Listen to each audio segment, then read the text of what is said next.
رمضان پاکستان، رمضان پاکستان۔ اعوذ باللہ من الشیطان الرجیم۔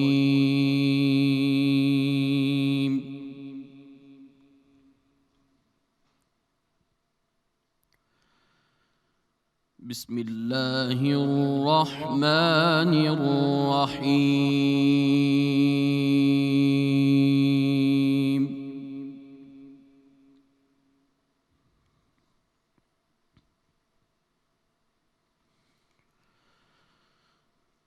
یا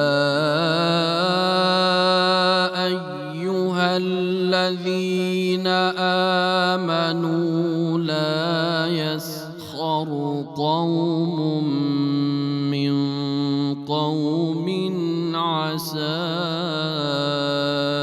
أن يكونوا خيرا منهم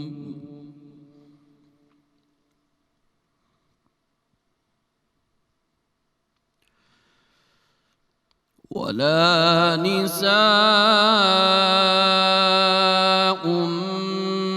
من نساء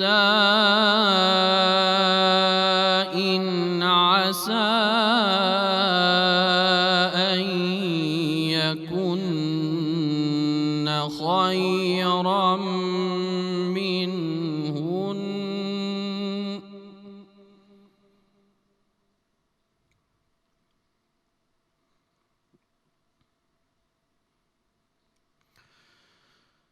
ولا تلمزوا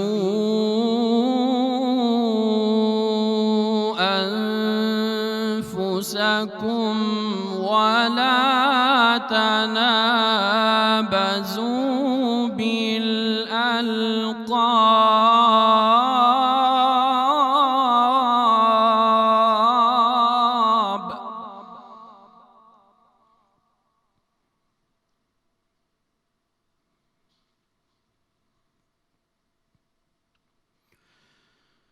بئس الاسم الفسوق بعد الإيمان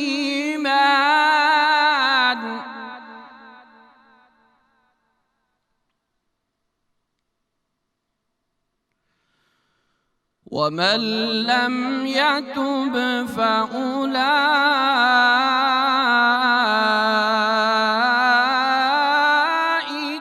هم الظالمون۔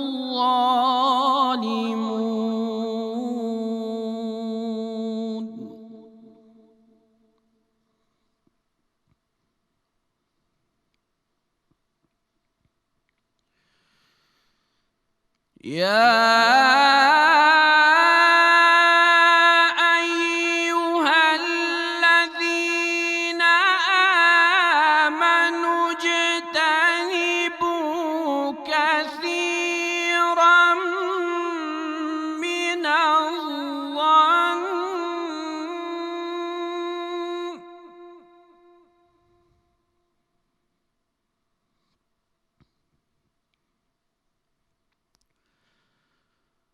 إن بعض الظن إثم ولا تجسسوا ولا يغتب بعضكم بعضا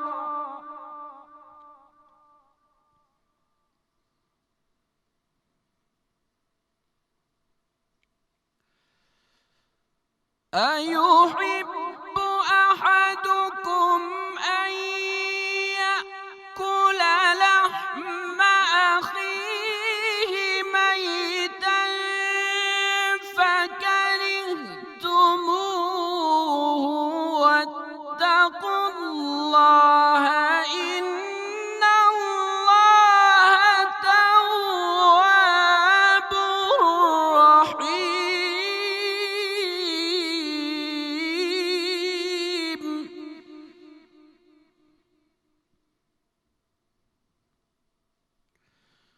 واتقوا اللہ ان اللہ تواب رحیم۔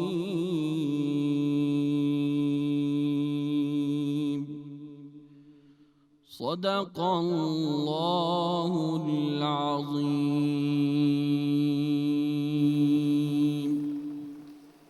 جزاک اللہ۔ ترجمہ: پناہ مانگتا ہوں میں اللہ کی شیطان مردود سے۔ شروع اللہ کا نام لے کر جو بڑا مہربان نہایت رحم والا ہے۔ مومنو، کوئی قوم کسی قوم سے تمسخر نہ کرے۔ ممکن ہے کہ وہ لوگ ان سے بہتر ہوں، اور نہ عورتیں عورتوں سے تمسخر کریں۔ ممکن ہے کہ وہ ان سے اچھی ہوں۔ اور اپنے مومن بھائی کو عیب نہ گاؤ، اور نہ ایک دوسرے کا برا نام رکھو۔ ایمان لانے کے بعد برا نام رکھنا گناہ ہے، اور جو توبہ نہ کریں وہ ظالم ہیں۔ اے اہل ایمان، بہت گمان کرنے سے احتراز کرو کہ بعض گمان گناہ ہیں، اور ایک دوسرے کے حال کا تجسس نہ کیا کرو، اور نہ کوئی کسی کی غیبت کرے۔ کیا تم میں سے کوئی اس بات کو پسند کرے گا کہ اپنے مرے ہوئے بھائی کا گوشت کھائے؟ اس سے تو تم ضرور نفرت کرو گے۔ تو غیبت نہ کرو اور اللہ کا ڈر رکھو، بے شک اللہ توبہ قبول کرنے والا مہربان ہے۔ وآخر دعواہم ان الحمد للہ رب العالمین۔ بسم اللہ الرحمن الرحیم۔ شروع اللہ کے پاک نام سے جو نہایت مہربان اور رحم کرنے والا ہے۔ میرے رب کی دی گئی نعمتوں کا، رحمتوں کا، برکتوں کا ہر لمحہ ہر گھڑی شکر ادا کر کے زندگی گزارنی چاہیے۔ السلام علیکم خواتین و حضرات۔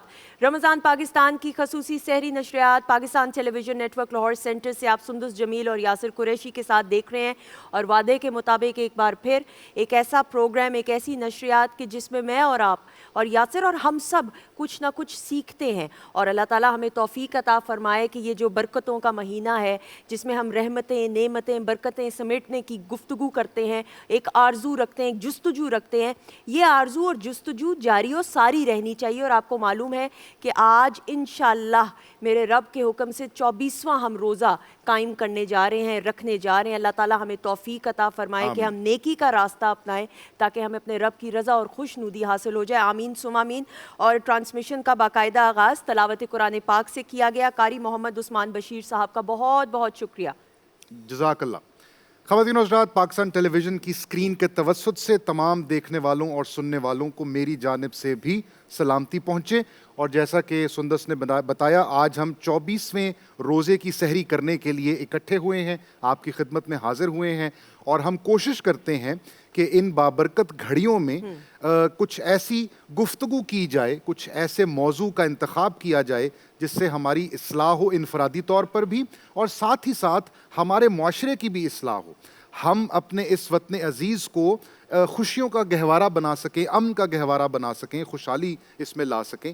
تو اس لیے یہ جو ہماری ٹرانسمیشن کی یہ نشست ہوتی ہے، یہ بہت مفید ہے، میں سمجھتا ہوں۔ بالکل، اور بڑی خوبصورت بات، اور اسی لیے خواتین و حضرات ہم جو تمام سیگمنٹس ہیں ان کا انتخاب بھی اور ان کو ترتیب اس انداز سے دیا گیا کہ تاکہ کچھ نہ کچھ ہر سیگمنٹ کے اینڈ میں، اختتام میں کچھ نہ کچھ سیکھا جائے۔ خواتین و حضرات، انسان میں بہت ساری خصوصیات ہوتی ہیں، یعنی آپ خوش ہوتے ہیں، آپ دوسروں کے غم میں ان کے غم کو بانٹتے ہیں، پھر ساتھ ہی ساتھ آپ دیکھتے ہیں کہ جب آپ کے کسی اپنے کی ترقی ہو رہی ہوتی ہے آپ اس میں بھی خوش ہوتے ہیں، لیکن پھر ایک ایسی کیفیت، اور مجھے لگتا ہے کہ شاید ہم میں سے ہر کسی کے ساتھ یہ ضرور کیفیت، اس احساس سے آپ گزرتے ہیں کہ آپ اللہ تعالیٰ کا جہاں پہ نعمتوں کا شکر ادا کرتے ہیں، میرے رب کی دی گئی جتنی بھی نعمتیں ہیں، جو آسائشیں ہمیں ملتی ہیں، ضروریات سے بڑھ کر ہمیں اللہ تعالیٰ اتنی ساری چیزوں سے اور نعمتوں سے نوازتا ہے، پھر ہم میں سے بہت سارے ایسے لوگ ہیں جو محنت اور کر کے اور لگن اور جستجو کے ساتھ تھوڑا آگے نکل جاتے ہیں۔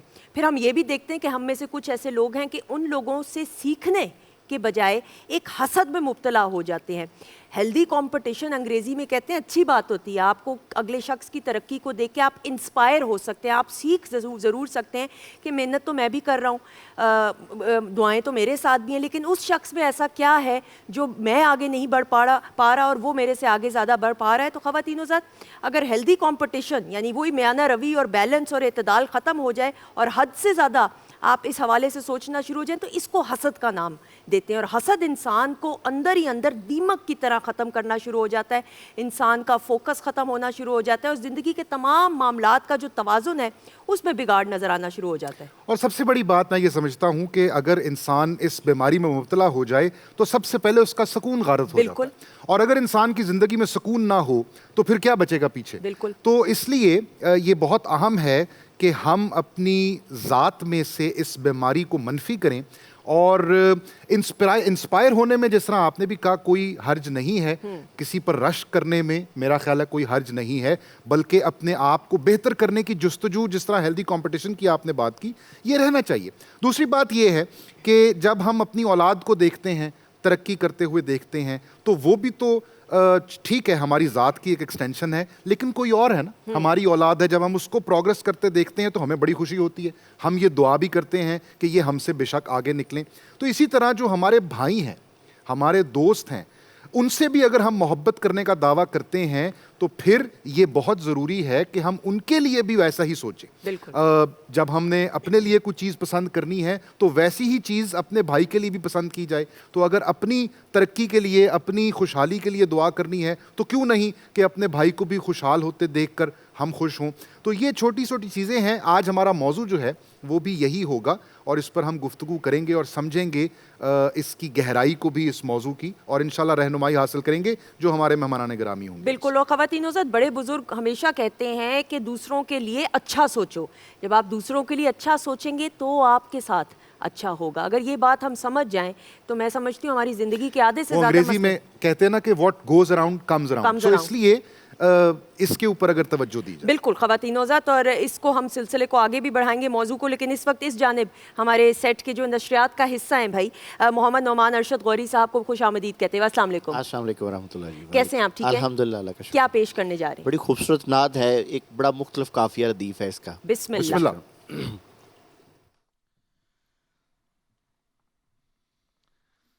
یا محمد ایسی عزت آپ نے پائی کہ بس, یا محمد ایسی عزت آپ نے پائی کہ بس, کی شب اسرا خدا نے, کی شب اسرا خدا نے وہ پذیرائی کہ بس, یا محمد ایسی عزت آپ نے پائی کہ بس, ایک پل میں مصطفیٰ کو عرش پر بلوا دیا, ایک پل میں مصطفیٰ کو عرش پر بلوا لیا, اپنے بندے کی خدا کو ایسی یاد آئی کہ بس, یا محمد ایسی عزت آپ نے پائی کہ بس, رحمت للعالمین کا تاج دے کر آپ کو, رحمت للعالمین کا تاج دے کر آپ کو خود خدا نے آپ کی وہ نعت فرمائی کہ بس یا محمد ایسی عزت آپ نے پائی کہ بس گنتے گنتے تھک گئی تاروں کی نازک انگلیاں گنتے گنتے تھک گئی تاروں کی نازک انگلیاں مصطفیٰ کے ہیں زمین پر اتنے شیدائی کہ بس یا محمد ایسی عزت آپ نے پائی کہ بس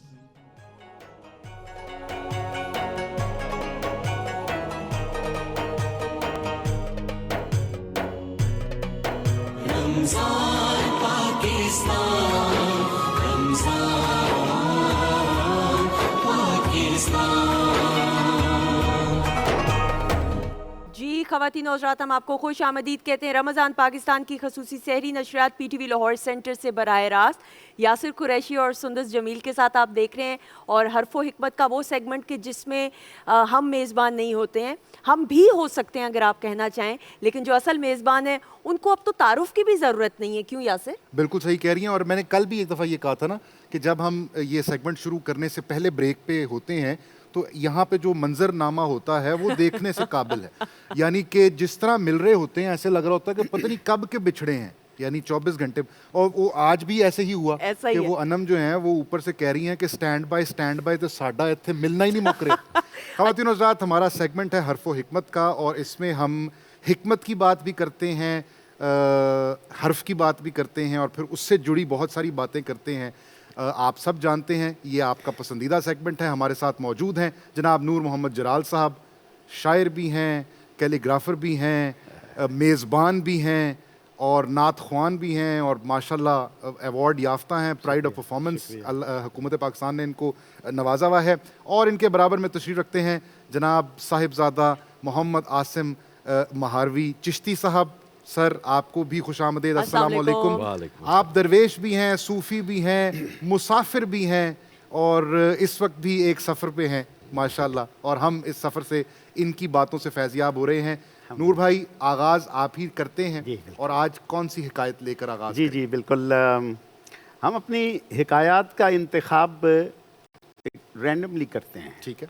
جو موضوع اس کے آج حکایت میری اپنی دھرتی سے جڑی ہوئی ہے، ٹھیک، میرے اس شہر لاہور سے جڑی ہوئی ہے. اس حکایت کی شروعات میں اقبال کے ایک شعر سے کرتا ہوں. پلیز. صحیح کہ نہیں ہے نا امید اقبال اپنی کشت ویراں سے، ذرا نم ہو تو یہ مٹی بڑی زرخیز ہے ساقی. واہ واہ. کوئی 7 سال پہلے سردیوں کے دن تھے اور دھندلا موسم، خطرناک دھند. ٹھیک. سندس مجھے واپس جانا تھا یو ایس اے. صحیح. اور میں ایئرپورٹ کوئی گجرانوالہ سے یہاں 4.5-5 گھنٹے میں پہنچا. ظاہر. تھکن اور گھر سے جانا اور یہ تمام ملی جلی کیفیات نے میری طبیعت کو بوجھل کیا ہوا تھا. میں اندر چلا گیا ایئرپورٹ، اور شاید میں چند پہلے آنے والے اصل مسافروں میں سے ایک تھا. ٹھیک. تو میں بیٹھا رہا. پھر فجر کی نماز کا وقت قریب ہو گیا تو میں ایک اپنے پڑوسی مسافر سے میں نے کہا کہ آپ میرے بیگ کا خیال رکھیے گا، میں وضو کر کے آتا ہوں. وضو کیا میں نے، اور جب وضو کر کے باہر نکلنے لگا تو ایک خدمت گزار جو سینیٹری ورکر ہوتا ہے اس نے بڑی محبت سے مجھے شاید نیپکن یا کچھ وہ آفر کیا. ٹھیک.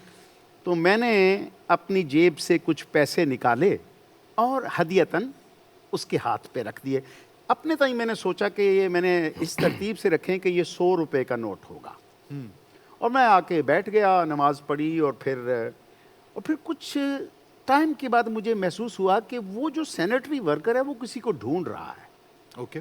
وہ کبھی رائٹ کبھی لیفٹ کبھی آگے پیچھے، لیکن میری طرف نہیں وہ آیا. وہ دیکھتا ہے چہرے اور چلا جاتا ہے، دیکھتا اور چلا. مان اس کی نظر شاید مجھ پہ پڑی اور ایسے کر کے اس نے مجھے دیکھا اور پہچان لیا. میرے پاس آ کے کہتا ہے سر آپ ذرا تھوڑا سا میرے ساتھ علیحدگی میں مل لیں. تو میں نے اپنے تائیں سوچا جو ہمارے ہاں ایک بدگمانی ہوتی ہے، یار یہ کچھ مانگنے والا ہے. اب میں نے دے بھی دیا ہے، اب میں اپنی کم ظرفی کا اظہار اپنے اندر کر رہا ہوں. تو وہ مجھے الگ لے گیا. تو میں نے کہا ہاں بتاؤ کیا بات ہے. تو اس نے کہا سر یہ جو پیسے آپ نے دیے ہیں نا مجھے، یہ میری حیثیت سے بہت زیادہ ہے. اچھا. میں صحیح. نے کہا یہ کیا ہوا؟ تو اس نے 5,000 کا نوٹ میری ہتھیلی پہ رکھا. سر آپ نے مجھے لگتا ہے کہ بھول کر مجھے 5,000 کا نوٹ دے دیا. واہ. سر یہ میری حیثیت سے بہت بڑا ہے، واہ. میں اس کا واہ. حقدار نہیں ہوں. واہ واہ واہ. میں نے اس کے چہرے کی طرف دیکھا، نام پوچھا. میں نے کہا پیارے دوست نام؟ کہتا سر نجیر مسیح. واہ واہ واہ. نجیر کا قد اس علامہ اقبال ایئرپورٹ کی چھت سے آسمان کی طرف کیا جاتا بات. مجھے نظر آیا. کمال. کیا بات. اور خود میں زمین پہ دھنستا چلا گیا کہ یہ جو صرف سویپر ہے، اس کا کردار، اس کی دیانتداری، اس کا حسن اخلاق، یہ کتنا بڑا مجسم ہے، یہ پہاڑ ہے.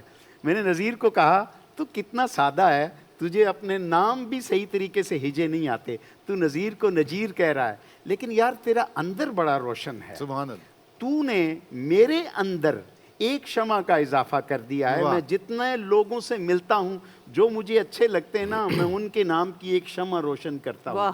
نذیر آج میں نے ابھی کھڑے ہو کے تیرے سامنے تیرے نام کی شمع اپنے دل میں روشن کی ہے. تیرے کردار میں مجھے کہیں سویپر نہیں نظر آ رہا، تیرے کردار میں مجھے ایک ہمالیہ نظر آ رہا ہے واہ واہ. جس میں اتنی خود اعتمادی اور دیانتداری ہے کہ اسے ذرا وہ یہ نہیں آیا کہ 5,000 اگر میں دبا بھی لوں تو مجھے کیا پتہ چلنا تھا. میں تو یاسر جہاز اڑ گیا. 8 گھنٹے میں جاگتا رہا اور نذیر کے سحر کے سے باہر نہیں میں نکل. کیا بات. میں سوچتا رہا کہ ایسے لوگ بھی میری اس دھرتی پہ رہتے ہیں. ہم ایسے ہی لوگوں کو کہتے ہیں کہ جو لوگ بے ایمان ہو گئے ہیں، لوگ اچھے نہیں رہے. دراصل ہمارا واسطہ ہماری اپنی کسی بے خیالی کی وجہ سے ایسے لوگوں سے پڑتا ہوگا جو ہمیں آڑے ہاتھوں لیتے ہیں. ورنہ نذیر اس معاشرے میں بہت ہیں.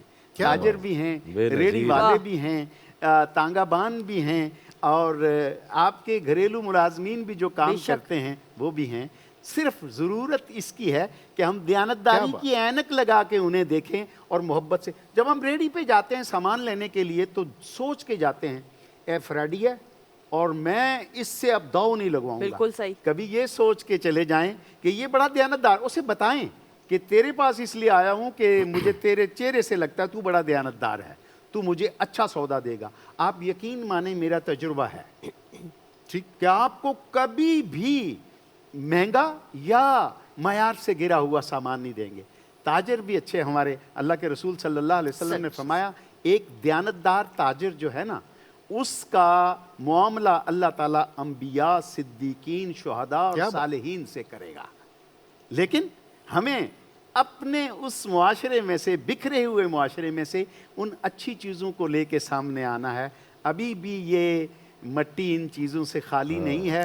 پھر کہتا ہوں نہیں ہے نا امید اقبال اپنی کشت ویراں سے، ذرا نم ہو تو یہ مٹی بڑی زرخیز ہے. Over to you sign. Over to you یوں کہہ رہے ہیں جیسے کمنٹری کرنی ہو.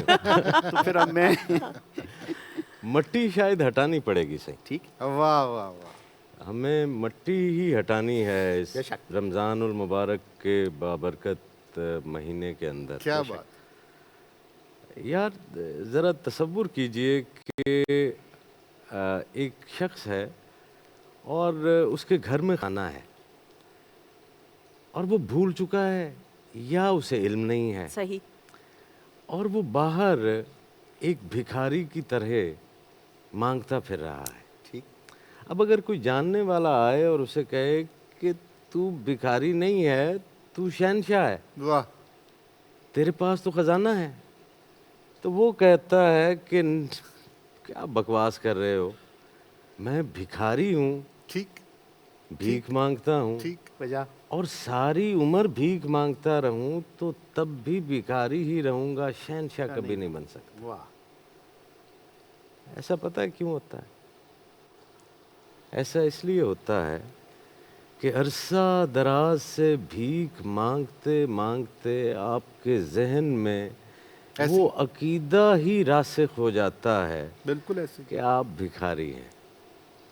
ہوا کچھ یوں صحیح کہ جب آپ یہ ایک ورلڈلی پرسو کو چھوڑتے ہیں اور اپنے آپ کے سفر کے اوپر نکلتے ہیں تو آپ کی سمجھ نہیں آ رہی ہوتی دوسرے لوگوں کو، آپ کو دوسرے لوگوں کی جو ہے وہ سمجھ نہیں آ رہی ہوتی. تو میں جب امریکہ سے پڑھ کے اور نوکری وغیرہ کر کے واپس یہاں ایک سفر پہ آیا تو وہ کچھ ایسے ہی دن تھے کہ میرے رشتہ داروں کو بھی سمجھ نہیں آ رہی، دوستوں کو بھی سمجھ نہیں آ رہی میری. تو وہ میں نے خاصا لیفٹ الون جو ہے وہ اپنے آپ کو پایا. تو میں اپنے مرشد کریم کے پاس حاضر ہوا. میں نے کہا کہ حضور مجھے اجازت عنایت فرمائیں کہ میں ملک سے باہر چلا جاؤں، یہاں لوگوں کو سمجھ نہیں آ رہی. تو انہوں نے کہا کہ فی الحال تو آپ اسلام آباد چلے جائیں اور اگر وہاں کوئی نوکری ملے تو وہ کر لیں.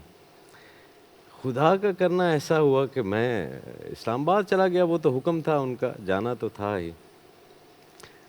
قصہ بہت طویل ہو جائے گا، اس کو مختصر یوں کرتا ہوں کہ مجھے ورلڈ بینک میں ان کا ایک پروجیکٹ چل رہا تھا پفرا کا، Pakistan improved financial reporting authority. تو اس میں as an H R consultant کے اس پروجیکٹ کے آخری دن چل رہے تھے. تو میرے جو پروجیکٹ ہیڈ تھے وہ میرے کلاس فیلو تھے امریکن. تو وہ ان سے ایکسیڈنٹلی ملاقات ہو گئی تو انہوں نے سمجھے فیور ہی کر دی. بہرحال ہم ورلڈ بینک کے کنسلٹنٹ ہو گئے، اندازہ کریں. تو وہ اب جو وہ نوکری مل گئی، حکم تھا کہ نوکری کرنی ہے اور نوکری کی تنخواہ ورلڈ بینک کی وہ ڈالرز میں ہی جو ہے وہ دیتے تھے. تو والد صاحب کو بھی اعتماد آ گیا. انہوں نے کہا کہ بیٹے کو ورلڈ بینک کی کوئی نوکری مل گئی ہے.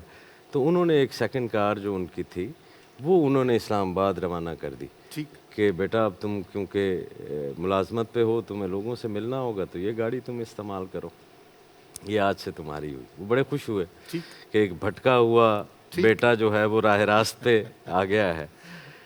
تو یوں وہاں پہ ورلڈ بینک پہ نوکری شروع کی. میرے مرشد نے ایک ہدایت فرمائی ہوئی تھی ان دنوں کہ جمعرات کو آپ جہاں بھی ہوں وہاں پہ پتہ کر کے کسی ولی اللہ کے مزار پر ضرور جائیے گا اور وہاں پہ فاتحہ جو ہے وہ پڑھیں. میں اسی کام کے سلسلے میں ایبٹ آباد گیا ہوا تھا اور جمعرات آ گئی. تو میں نے اپنے ڈرائیور سے پوچھا کہ یار یہاں پہ کوئی مزار ہے جہاں پہ میں جا سکتا ہوں. تو وہ بعد میں پتہ چلا کہ وہ حویلیاں کا رہنے والا تھا، اس لیے اس نے ایبٹ آباد میں کوئی بھی مزار نہ بتایا. اس نے کہا جی حویلیاں میں مزار ہے. تو وہ ہمیں حویلیاں لے گیا، وہاں پر زیارت کی، فاتحہ جو ہے وہ پڑھی. تو وہ جو وہاں پہ خدام تھے، جو دربان تھے، انہوں نے بتایا کہ یہاں پر قریب ہی حضرت صاحب کی ایک بیٹھک ہے جہاں پر وہ بیٹھا کرتے تھے اور اپنے گیان میں جایا کرتے تھے. تو جو زائرین آتے ہیں وہ وہاں جا کر بھی فاتحہ پڑھتے ہیں. تو میں وہاں فاتحہ کے لیے گیا. اب وہاں گیا ہوں تو کیا دیکھتا ہوں کہ ایک پرانا درخت ہے اور اس کے نیچے مٹکا جو ہے وہ ایک پڑا ہے، باقی کھیت ہیں. یہی بیٹھک جو ہے وہ تھی. ایک ادھیڑ عمر سا شخص جو شکل و صورت سے پٹھان جو ہے وہ لگتا تھا، گرے ہیئرز کا، وہ وہاں بیٹھا. اور وہ محسن صاحب تھوڑا سا ٹائم دے دیجئے گا، بات بہت ضروری ہے. کیجیے. تو وہ بیٹھا ہوا کچھ انوالنٹریلی حرکتیں کر رہا تھا. صحیح. تو آپ اگر ایسی جگہوں پر آپ کو جانے کا اتفاق ہوا ہو تو یہ ایک نارمل سی چیز ہوتی ہے. آپ کو مل جاتے ہیں ایسے کردار جو بظاہر کسی پرنسپل کے اندر نہیں آ رہے ہوتے. تو میں وہاں بیٹھ گیا. وہ شخص یوں ہاتھ کرے اور ہنسے، یوں ہاتھ کرے ہنسے. مجھے سمجھ نہ آئے کہ یہ کیا کر رہا ہے. اور میں اسے دیکھ رہا ہوں اور تھوڑا سا دیکھتے دیکھتے جیسے وہ انسان کی رونگٹے نہیں کھڑے ہو جاتے، بالکل ٹھیک. تو وہ میرے رونگٹے سے کھڑے ہونے شروع ہوئے. وہ شاید کانشیس آپ کا اتنی اسپیس پہ آ جاتا ہے کہ آپ دیکھ پاتے ہیں ہو کیا رہا ہے. میں کیا دیکھتا ہوں کہ جیسے ہی وہ آدمی ہاتھ کا اشارہ یوں کرتا ہے تو سامنے والا جو پودا ہے وہ یوں بینڈ ہو جاتا ہے. وہ ہاتھ کا اشارہ یوں کرتا ہے تو وہ یوں بینڈ ہو جاتا ہے.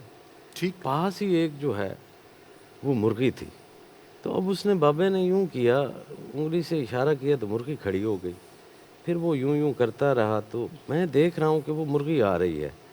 وہ جیسے ہی اس پودے کی رینج میں آتی ہے تو وہ بابے نے مرغی کو چھوڑ کے یکدم یوں ہاتھ الٹا کیا, تو وہی جو شاخ سی ہے اس پودے کی وہ اس مرغی کو لگی. ادھر سے مرغی نے جو ہے وہ چیخنا شروع کر دیا, ادھر سے وہ بابا جی ہنسنے لگ گئے. اب یہ ایک غیر ماورائی سا جو ہے وہ تجربہ ہے, آپ کو اس کے اوپر یقین کرنے کی ضرورت نہیں ہے. ٹھیک. ٹھیک ہے. اب وہ کیونکہ میرے ساتھ ہوا ہے نا, ٹھیک ٹھیک, ہم یقین کر بھی رہے ہیں ویسے. تو یہ جب عمل ہوا تو وہ شخص میری طرف پلٹا سندس بھی. صحیح. وہ پلٹا اور میرے بالکل قریب آ کے بیٹھ گیا, اور وہ آ کے بیٹھا اور زمین پر سے نا وہ مٹی سے بات شروع ہوئی تھی نا سر, تو اس نے وہاں پر ایک قطار سے چونٹیاں آ رہی تھیں اور چونٹیوں کا ایک گھر بنا ہوا تھا, ایک گھروندہ سا مٹی سے اوپر. اس نے وہ ہاتھ سے ہٹایا تو نیچے مٹھی بھر وہ دانے تھے. ٹھیک. تو وہ اس کی طرف دیکھ کے کہتا ہے کہ پھر مجھے دیکھا, کہتا ہے یہ چونٹیوں کے کرنے کا کام ہے. اللہ اکبر. صحیح.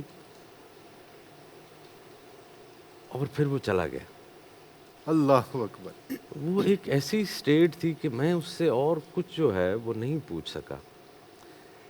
جب وہ آپ اس سٹیٹ سے باہر آتے ہیں تو آپ ریکال کرتے ہیں کہ یار ہوا کیا ہے. ٹھیک ٹھیک. ہوا کچھ یوں تھا کہ وہ والد صاحب نے جب گاڑی بھیجی تھی تو ادھر سے ڈالرز نے جو ہے وہ ملنا تھا, تو میں نے کہا کہ یار یہ جو اگلی تنخواہ آئے گی اس کو میں جمع کرتا ہوں اور اگلی والی تنخواہ کے پیسے ڈال کر یہ گاڑی جو والد صاحب نے دی ہے اس کو بیچ کر یہ گاڑی میں نے لینی ہے. اور میں وہ پچھلے 3 ہفتے سے اسی سوچ میں تھا ٹھیک کہ مجھے جمع کرنا ہے. اور وہ شاید آدمی ایسا آیا کہ اس نے کہا کہ یہ جمع, واہ واہ واہ واہ, تو خلیفہ ہے خدا کا, واہ, تجھے سارا کچھ دیا گیا ہے, تو بھکاری ہے کیا؟ اللہ اکبر. اپنے آپ کو پہچان تو صحیح کہ تیرے اندر ہے کیا. جس دن ہم نے یہ جمع کرنے کی خواہش سے دستبردار ہو گئے نا صحیح ہم, ٹھیک, بالکل ٹھیک, وہ دن ہوگا کہ ہم صحیح طرح سے حکمرانی جو ہے وہ کر رہے ہوں. بالکل صحیح. بہت یہ خوبصورت, جمع کرنے کی خواہش جو ہے اس کو چھوڑ دیجیے, بہت خوبصورت. تب ہی الرافع بلندیاں عطا فرماتا ہے. واہ واہ واہ واہ. واہ. اور کیونکہ یہ دونوں میزبان ہیں بالکل. اس ٹرانسمیشن کے بھی اور اس سیگمنٹ کے بھی, تو کس خوبصورتی سے انہوں نے اگلے بات کو حصے کی طرف جو ہے وہ اشارہ ہمیں کیا. پہنچا دیا ہے. تو اب ہم الرافع کی بات کرتے ہیں. جی. بسم اللہ الرحمن الرحیم.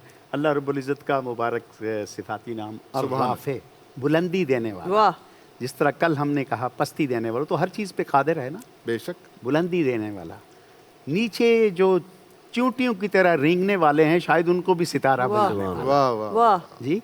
اور جو زمینیں بنجر ہوتی ہیں جن کی کوک سے کچھ نہیں پیدا ہوتا ان کو بھی ہریالیاں دینے والا. واہ. سبحان اللہ. اور جو ذہن سوچ سے ہر چیز سے بالکل آری ہوتے ہیں ان کے دل میں اپنا خوف اور اپنی محبت ڈالنے والا الرافع. سر, اور یہ جو فونٹ ہے, یہ جی. جو سٹائل ہے, جی. یہ بھی بڑا خاص اور بڑا یونیک ہے. اس کے بارے میں اور کلرز کے جو انتخاب ہے. بالکل. آج میں نے الرافع یہ جو لکھا ہے یہ خط رقع ہے. یہ عربوں میں لکھا جاتا ہے. میں نے اس کے الف اور لام کو اس کے اصول سے انحراف کرتے ہوئے زیادہ لمبا کیا. بالکل. وہ وہی فلسفی ہے کہ میں مطمئن نہیں اور ہوتا. سلانٹنگ ہے بالکل. اور اس کے کلر میں نے بڑے میٹھے اور پھولوں والے استعمال آپ کیے. کے رنگ سے میچ کر رہے ہیں. ایگزیکٹلی. Thank you. کچھ آپ کا بھی یہ دیکھیں. کچھ میں نہ نے تو ہر مطلب یاسر کوئی کا بھی ہے, صحیح کا بھی ہے, تو یہ اللہ کے رنگ ہے نا سارے. واہ واہ. تو یہ سارے چونکہ یہ جمالی نام ہے اللہ رب بالکل العزت کا. صحیح. پہلے ہم نے جلالی نام, اس میں جلال تھا, اس میں قدرت ہیبت تھی, اس میں جمال ہے, محبت ہے, حسن ہے. تو اس لیے میں نے یہ پھولوں والے کلر. سبحان اللہ سبحان اللہ. جی سر, الرافع کا 100 مرتبہ جو بھی شخص دن اور رات یہ پڑھتا ہے تو یہ پروموشنز کے لیے اور دنیاوی مرتبے کی بلندی کے لیے آسانیاں پیدا ہو جاتی ہیں. الرافع 100 مرتبہ دن میں اور 100 مرتبہ دن اور رات رات. بالکل بہت صحیح, خوبصورت، بالکل صحیح. بہت جی سر, اس کو قطع کی صورت میں جی میں پیش پیش کریں. کرتا ہوں. بلندی دینے والا اپنی قدرت سے ہے الرافع,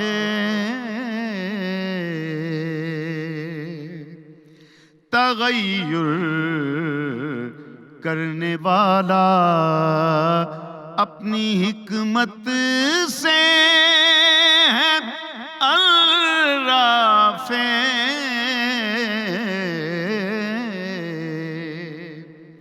گلی میں بوزری رش کے جلال حلائے شاہی,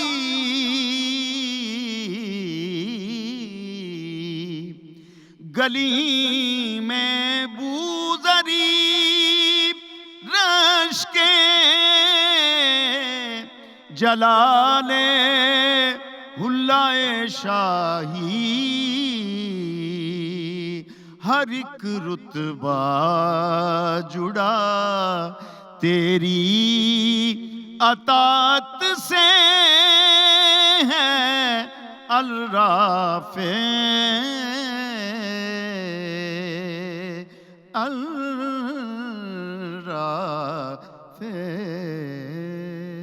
سبحان اللہ, سبحان بہت اللہ. خوب، بہت ساری دعائیں, بہت ساری خوشیاں آپ دونوں کے لیے, اور اس دعا کے ساتھ کہ انشاءاللہ کل ملاقات ہوگی. بہت بہت شکریہ, بہت شکریہ, بہت بہت شکریہ. اچھا جی خواتین و حضرات, اب سیٹ کے اس جانب جو ایک ہماری مہمان, بہت ہی معزز مہمان اور ملٹی ٹیلنٹڈ اس لیے کہ پڑھائی بھی مکمل کی الحمدللہ, ڈاکٹر بھی بنی, اور اللہ تعالیٰ نے بڑی خوبصورت آواز سے نوازا, اور اب ان سے ہم درخواست بھی کریں گے. لیکن اچھا یہ ڈاکٹر بن چکی ہے؟ ہاں یہ تو دنیا کا سب سے چھوٹی ڈاکٹر ہونے کا اعزاز بھی ان کو حاصل ہوگا پھر تو. ہاں بالکل, اور میں پہلا علاج یہ میرا ہی کریں گی ماشاءاللہ, سب سے جو اچھی بات ہے. لیکن میں ذرا ان کے پاس کیونکہ جاتے میرا علاج تو آج سائیں نے کر دیا. کر دیا آپ کا, یہ بہت بہترین سر, آپ نے یہ روز آ کے تھوڑی تھیراپی کر دیا کریں ان کی. اچھا جی, ڈاکٹر مسکان فاطمہ کو خوش آمدید کہتے ہیں. السلام علیکم ڈاکٹر صاحبہ. وعلیکم السلام. کیسی ہیں آپ؟ الحمدللہ میں بالکل ٹھیک ہوں. آپ کا بہت بہت شکریہ کہ آپ رمضان پاکستان کی سحری نشریات میں خاص طور پہ آئیں, اور کیسا لگ رہا ہے آپ کو؟ الحمدللہ بہت اچھا لگ رہا ہے یہاں کے. اچھا جی, اب آپ سے کیا کلام کی ہم درخواست کر سکتے ہیں؟ جی جی بالکل. خواتین حضرات, ہم نعت رسول مقبول صلی اللہ علیہ وآلہ وسلم سننے کی سعادت حاصل کریں گے. بسم اللہ. اے رسول امین,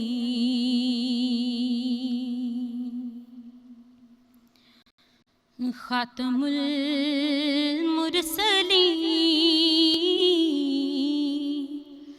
اے رسول امین, خاتم المرسلین, اے رسول امین.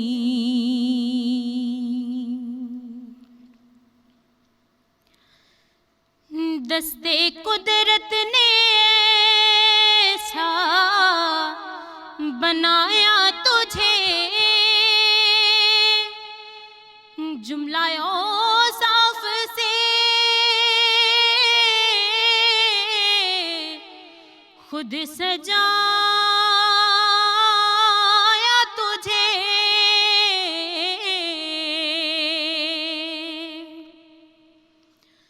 دستے قدرت نے سا بنایا تجھے, جملہ اوصاف سے خود سجایا تجھے. اے ازل کے حسین, اے ابد کے حسین, اے ازل کے حسین, اے ابد کے حسین, تجھ سا کوئی نہیں,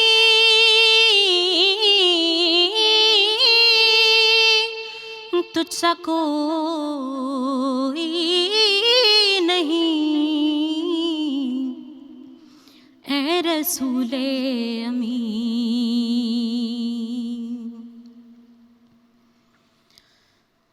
بزم کونین پہلے سجائی گئی، پھر تیری ذات منظر پہ لائی گئی،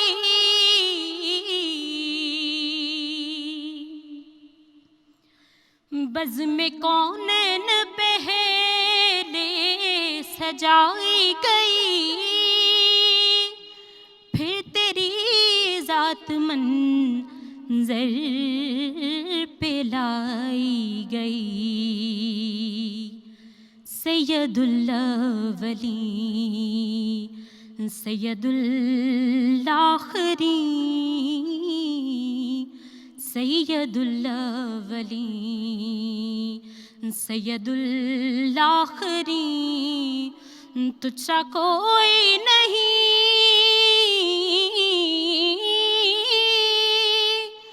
تجھ سا کوئی نہیں، اے رسول امین،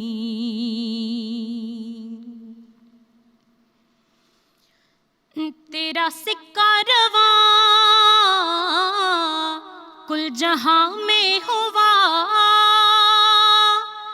اس زمین میں ہوا، آسمان میں ہوا، کیا عرب کیا عجم سب ہے زیر نگیں، تجھ سا کوئی نہیں،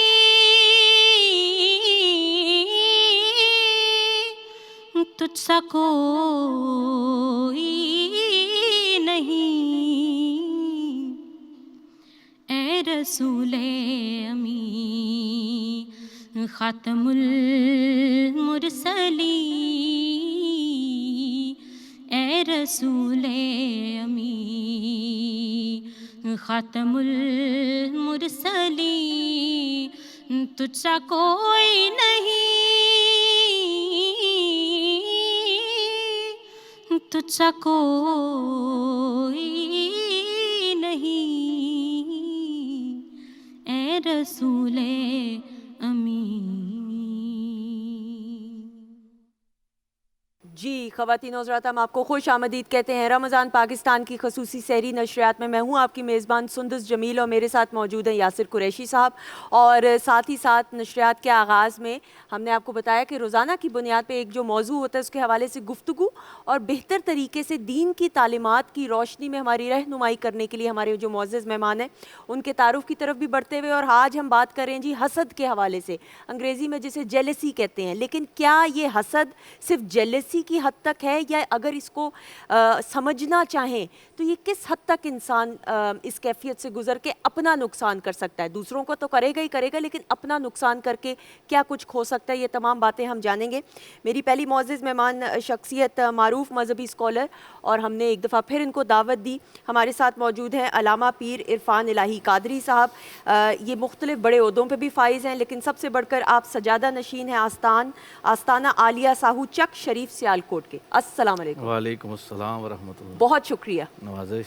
ساتھ تشریف رکھتے جی معروف مذہبی اسکالر ہیں، Pakistan television net work اور پرائیویٹ چینلز پہ آپ ان کو دیکھتے ہیں، پیر سید طاہر حسن یوسفی صاحب۔ السلام علیکم۔ وعلیکم السلام ورحمۃ اللہ وبرکاتہ۔ بہت شکریہ نشریات کا حصہ بننے کے لیے۔ اور ماشاءاللہ علامہ صاحب سے ہماری ملاقات اس ٹرانسمیشن میں پہلے بھی رہی ہے، اور یوسفی صاحب سے میری ملاقات آج پتہ نہیں کتنے سالوں بعد، میرا خیال ہے 13-14 سال بعد آپ نے بھی یاد کرایا کہ 13-14 سال ہو گئے اس بات جو آپ بھول گئے، پہلے آپ کو یاد کرانا پڑا۔ بڑھاپے میں نا یہ اس طرح کی چیزیں ساتھ آتی جاتی ہیں۔ وہ یاد کرے جس نے بھلایا ہو کبھی، ہم نے تم کو نہ بھلایا نہ کبھی یاد کیا۔ واہ واہ واہ واہ واہ واہ واہ، نہ کبھی یاد کیا۔ خواتین و حضرات، ہمارا آج کا موضوع ہے حسد، اور ظاہر ہے اس کی بہت ساری شاخیں اور بھی ہیں، تو ہم کوشش یہ کریں گے وقت محدود ہونے کے باوجود کہ اس پہ آج ہم سیر حاصل گفتگو کر سکیں، کیونکہ ہمارے ماشاءاللہ جو مہمان ہیں وہ ہماری اس میں رہنمائی ضرور کریں گے۔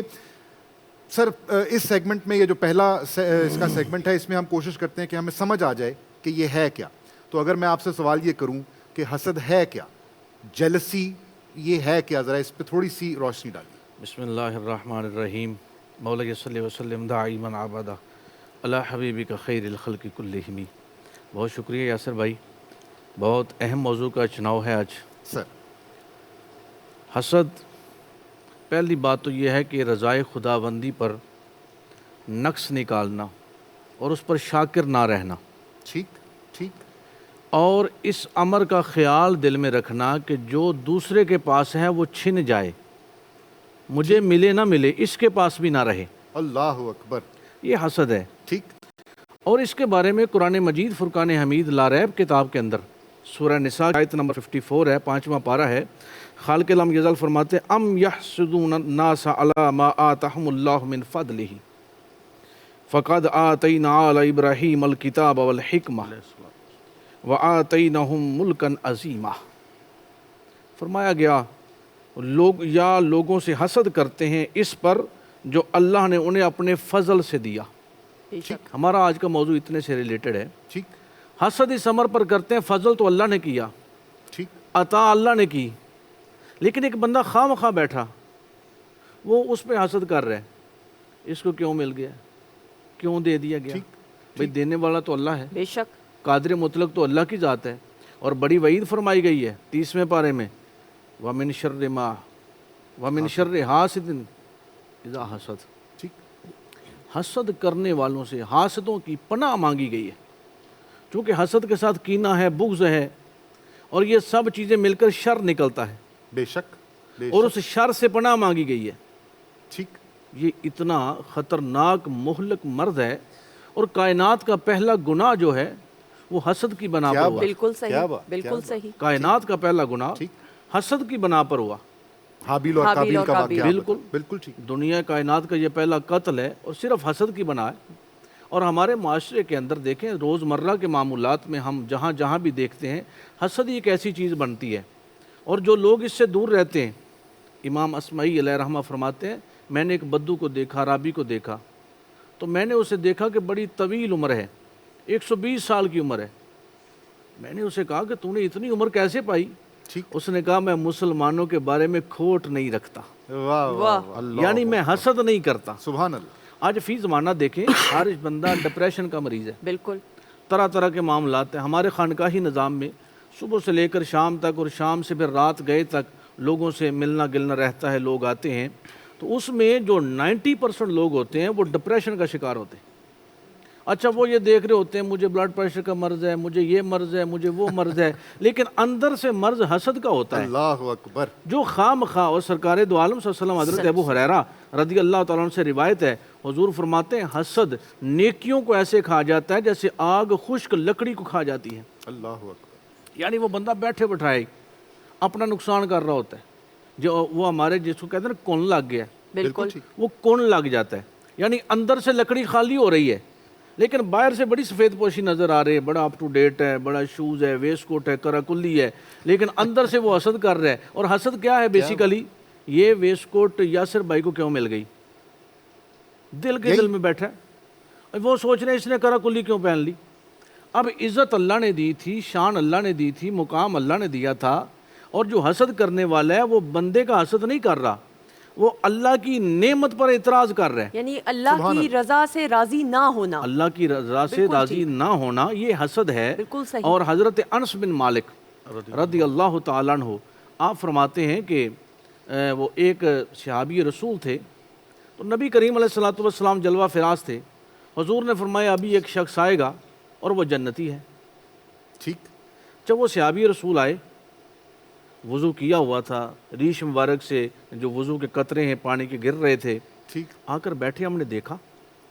دوسرے دن پھر یہی معاملہ پیش آیا, حضور نے پھر فرمایا ایک شخص آنے والا ہے وہ جنتی ہے. سبحان اللہ. تیسرے دن پھر یہی واقعہ پیش آیا. آپ فرماتے ہیں اس کے پیچھے چل پڑے. ٹھیک. اس کے گھر پہنچے, 2-3 دن اس کے ساتھ پاس قیام کیا. اس کو کہا کہ میری اپنے والد کے ساتھ ناراضگی ہے, تو میں گھر نہیں رہنا چاہتا, اچھا, تو میں آپ کے پاس رہنا چاہتا ہوں. ٹھیک. وہ دیکھنا تھا, مشاہدہ کرنا تھا کہ کون سا عمل ہے, کون سی عبادت ہے, کیا وجہ ہے کہ حضور سند دے رہے ہیں کہ یہ جنتی ہے. ٹھیک. صحیح. ٹھیک. آپ فرماتے ہیں اس کے پاس جب قیام کیا تو بس رات بھر دیکھا، معمول کے مطابق وہ نماز پڑھتے، تہجد ادا کرتے، وظائف کرتے، معمولی سا معاملہ تھا، سوتے بھی، آرام بھی کرتے، کوئی لمبی چوڑی ساری رات کی عبادت نہیں تھی، ٹھیک، یا کوئی معمولات زندگی بھی اتنے تبدیل نہیں تھے، عام معمول کی زندگی تھی. ٹھیک. تو آپ فرماتے ہیں کہ اس کو تیسرے دن پوچھا کہ بھئی مجھے نہ تو والد کے ساتھ ناراضگی تھی نہ کوئی اور وجہ تھی. حضور نے یہ بات فرمائی اور میں یہ دیکھنا چاہتا تھا آپ کون سا عمل کرتے ہیں، کون سی عبادت کرتے ہیں. تو ان کے جملے بڑے خوبصورت تھے جو میرے اور آپ کے ایمان کو جو ہے وہ تقویت دیں گے اور ہمارے ناظرین اس سے محظوظ ہوں گے. آپ نے فرمایا دیکھو میں مسلمانوں کے بارے میں دل میں کھوٹ نہیں رکھتا، میں منافقت نہیں رکھتا، میں کسی سے حسد نہیں کرتا، میں ہر کسی کی بھلائی چاہتا ہوں، میں ہر کسی کا فائدہ چاہتا ہوں. بس یہی ادا شاید اللہ اور اللہ کے رسول کو میری پسند آ چکی ہے. تو یہ اتنا ایک برا عمل ہے کہ بیٹھے بٹھائے ہم اپنی نیکیاں اس کو دے رہے ہوتے ہیں جس کے بارے میں ہم حسد کر رہے ہیں. ٹھیک ٹھیک. اور گناہ اپنے سر لے رہے ہوتے یعنی ہیں. اس کا الٹا فائدہ آپ اس کو پہنچا رہے ہیں اگلے شخص فائدہ. اور دوسری بڑی بات کیا ہے، یار مجھے پتہ نہیں یہ تکلیف کیوں ہے، مجھے بلڈ پریشر کیوں ہے، مجھے یہ مسئلہ کیوں ہے، میری شوگر کیوں آئی رہتی ہے، مجھے جو ہے نا وہ ہر وقت میرا ذہن جو اطمینان میں نہیں رہتا، ذہنی خلفشار رہتا ہے، قلبی وحشت رہتی ہے. تو اس کی وجہ ہم یہ نہیں جان رہے ہوتے. ہم اپنے معالج کے پاس جاتے ہیں، ان سے اس کے میڈیسن لے رہے ہوتے ہیں، لیکن اندر سے وجہ یہ بنی ہوتی ہے اس نے کوٹھی کیوں بنا لی، ٹھیک، اس نے مکان اچھا کیوں بنا لیا، اس نے گاڑی کیوں لے لی. تو یہ تمام چیزیں حسد میں آ جاتی ہیں. بالکل ٹھیک ہے. یوسفی صاحب آپ سے سوال میں یہ کروں گا. ابھی علامہ صاحب نے بھی فرمایا کہ ڈپریشن ہے، بیماریاں اور جڑی ہوئی ہیں، بلڈ پریشر ہے، یہ وہ بے سکونی، اس کو اگر ہم شارٹ میں اس پر بھی روشنی ڈالیے. لیکن اس سے پہلے میرا سوال یہ ہے کہ سب سے بڑا حاسد اگر کوئی ہے تو وہ تو شیطان ہے، جس نے حسد کیا انسان سے، حضرت آدم علیہ السلام سے، اور پھر وہ شیطان ٹھہرا. تو یہ تو شیطانی وصف ہے، اس پر کیا کہیں گے؟ بسم اللہ الرحمن الرحیم. صلاتم و سلام علیک یا سیدی یا رسول اللہ وعلی آلک و صحابک یا سیدی یا خاتم الانبیاء والمرسلین. بغض اور حسد سے دل کو خالی رکھیے، بغض اور حسد سے دل کو خالی رکھیے، اپنا کردار مثالی رکھیے. واہ واہ واہ واہ. جو داد کے قابل ہو اسے دیجئے داد، جو داد کے قابل ہو اسے دیجئے داد، دشمن ہی صحیح ظرف تو عالی رکھیے. واہ واہ واہ واہ. دشمن ہی صحیح کیا بات، ظرف تو عالی رکھیے. کیا بات. آپ نے اب وہ دوستی اور دشمنی کے درمیان کلام کو لے آئے ہیں کہ انسان کا سب سے پہلا دشمن ابلیس ہے. تو حضرت شاہ نصیر الدین علیہ رحمت ارشاد فرمایا کرتے تھے کہ ذرا سی چوٹ کھائے شرم سے پانی پانی ہو، ذرا سی چوٹ کھائے شرم سے پانی پانی ہو، میں چاہتا ہوں کہ دشمن بھی خاندانی ہو. میں چاہتا ہوں کہ دشمن بھی. فرماتے ہیں ہم تو تھرڈ کلاس قسم کا دشمن بھی نہیں رکھتے. اللہ. اور جو شخص حسد کا شکار ہو جائے، سب سے پہلے جو آپ نے انٹرو میں ارشاد فرمایا تھا حسد، وٹس دا مین آف حسد، حسد اور بغض میں فرق کیا ہے، اس کا معنی اور مفہوم کیا ہے. حسد کا ایک معنی ہے جلن، ایک معنی ہے کینہ پروری، ایک معنی ہے جل جانا، ایک معنی ہے بغض رکھنا، ایک معنی ہے کسی کے نعمت کو دیکھ کر اس کے چھن جانے کا جذبہ دل میں زور پکڑے، اس کو حسد کہتے ہیں. سارے عداوت اور حسد کے معنی میں، بغض کے معنی میں ہے. اب ان دونوں میں تھوڑا سا فرق بھی ہے. قبیلہ ایک ہی ہے ان کا. ٹھیک، یہ ساری حسد کی ڈیفینیشن ہے، لیکن حسد جو ہے بغض سے بڑا ہوا ہے. ٹھیک، آپ کو کسی کے ساتھ حسد ہے، جس طرح ابھی حضرت مولانا ارشاد فرما رہے تھے اور آپ نے ابو داؤد شریف کی روایت کا مفہوم بھی ارشاد فرمایا کہ رسول خدا سرور عالم ختم الانبیاء والمرسلین علیہ الصلاۃ والتسلیم، آپ نے یہ ارشاد فرمایا کہ حسد جو ہے وہ اس طرح سے ہے کہ پروردگار عالم کسی پر کرم فرما رہا ہے، اس پر رحم فرما رہا ہے اور تو بیٹھا جل رہا ہے. یہاں پر مجھے حضرت مولا مرتضیٰ سیدنا امام المشارق والمغارب اسد اللہ الغالب شہ علی ابن ابی طالب کرم اللہ تعالی وجہہ الکریم ورضی اللہ تعالی عنہ وردوان واردوانہ کا قول اقدس یاد آتا ہے. آپ نے فرمایا اب وہ دشمنی پر موضوع پر آ گئے ہم، کیونکہ قرآن کریم فرقان حمید کی آیت کا حوالہ بھی حضرت مولانا نے ارشاد فرما دیا اور مفہوم حدیث بھی آپ کے سامنے پیش کر دیا. تو میں نے کہا میں ایک قول کا، کیونکہ یہ ایسا موضوع ہے جس میں قرآن کریم فرقان حمید اور احادیث مبارکہ آثار صحابہ و آثار اہل بیت باقاعدہ طور پر موجود ہے.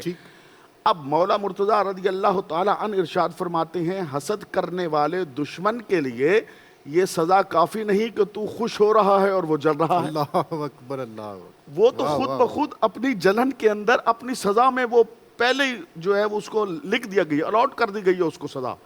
آپ خوش ہوں گے وہ جل رہا ہے. خوبصورت بات. آپ ترقی کر رہے ہیں. دیکھیے نا شخصیت کیسی بڑی ہے. جیسی شخصیت ہے ویسا کلام ہے. امام کا کلام بھی امام ہوتا ہے. ارشاد فرمایا جلنے والا.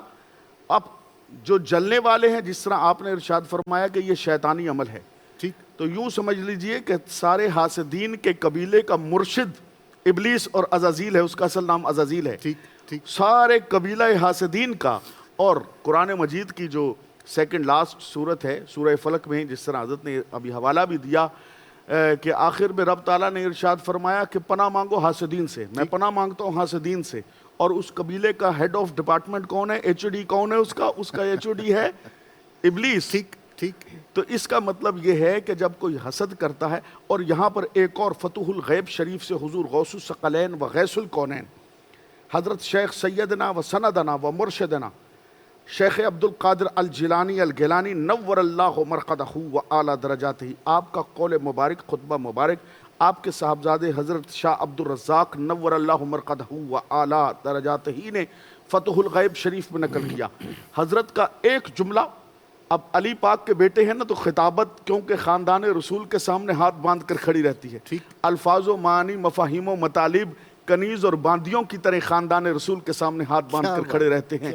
حضرت غوث الثقلین نور اللہ مرقدہ ایک جملہ ارشاد فرمایا حسد شرک اصغر ہے. حاضرین نے پوچھا حضور والا مرتبت یہ ارشاد فرمائیے کہ حسد کا شرک سے کیا تعلق ہوا؟ کہ شرک تو پروردگار عالم کی ذات کے ساتھ ہوتا ہے، خداوند متعال و ذوالجلال و لم یزل و لم یزال کی ذات کے ساتھ ہے کہ ہم اس کے ساتھ کسی کو معبود مان لیں. اور حسد ہم بندے سے کر رہے ہیں. تو پھر اس کا اس سے اور اس کا اس سے کیا تعلق ہوا؟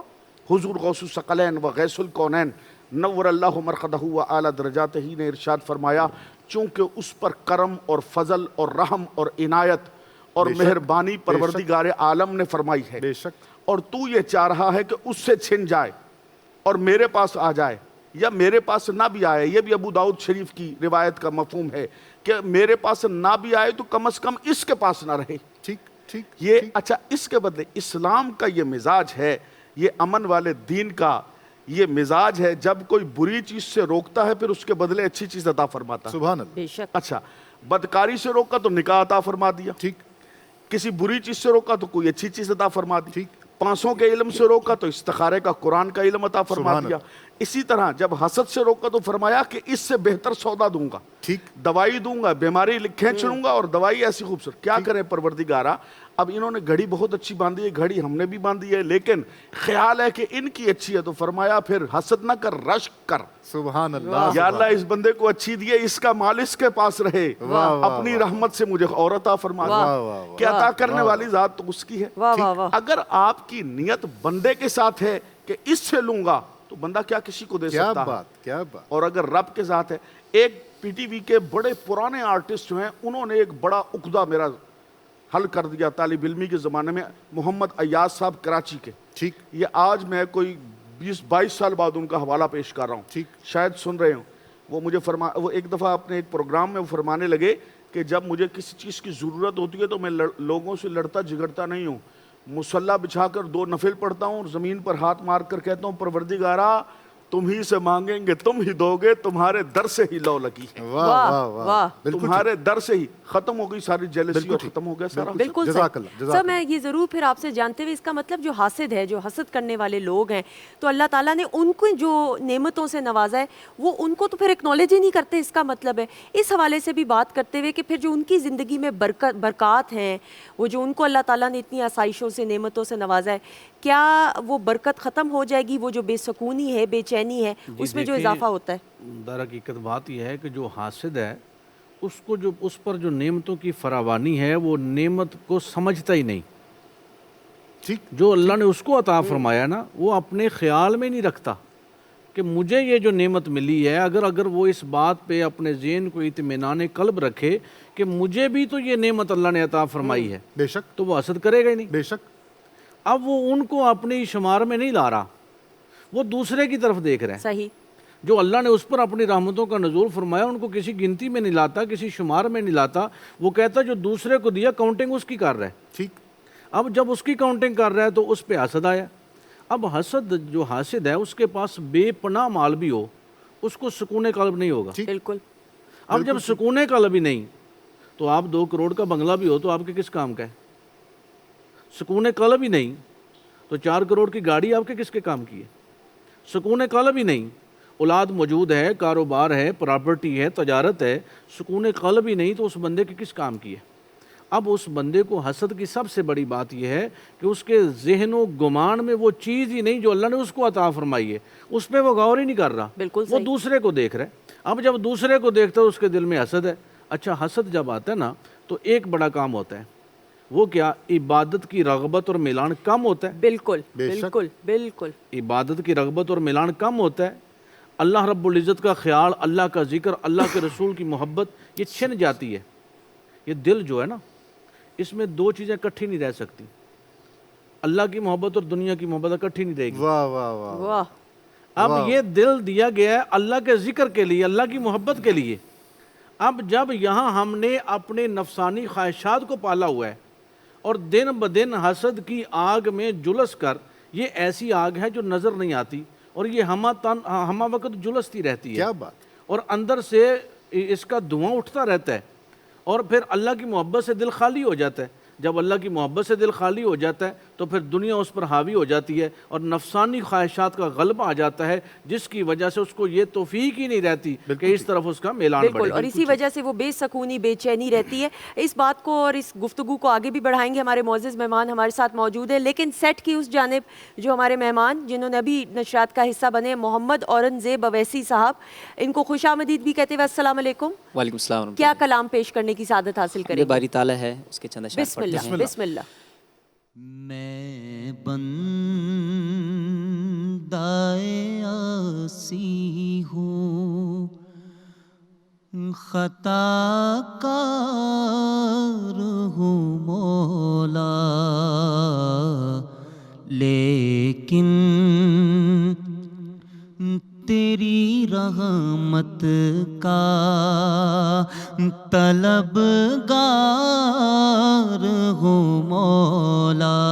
مولا میں بندۂ آسی ہوں، وابستہ ہے امید میری تیرے کرم سے، وابستہ ہے امید میری تیرے کرم سے، تیرا ہوں فقط تیرا پرستار ہوں مولا. مولا میں بندۂ آسی ہوں، میرے مولا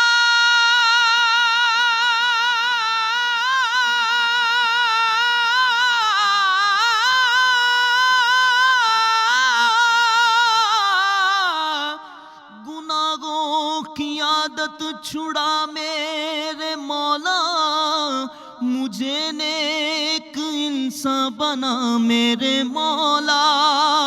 جو تجھ کو، جو تیرے نبی کو پسند ہے، مجھے ایسا بندہ بنا میرے مولا.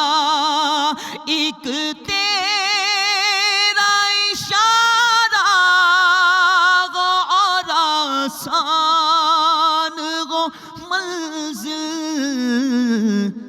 ایک لہر اٹھے اور میں اس پار ہوں مولا. مولا میں بندۂ آسی ہوں، پھر تو میرے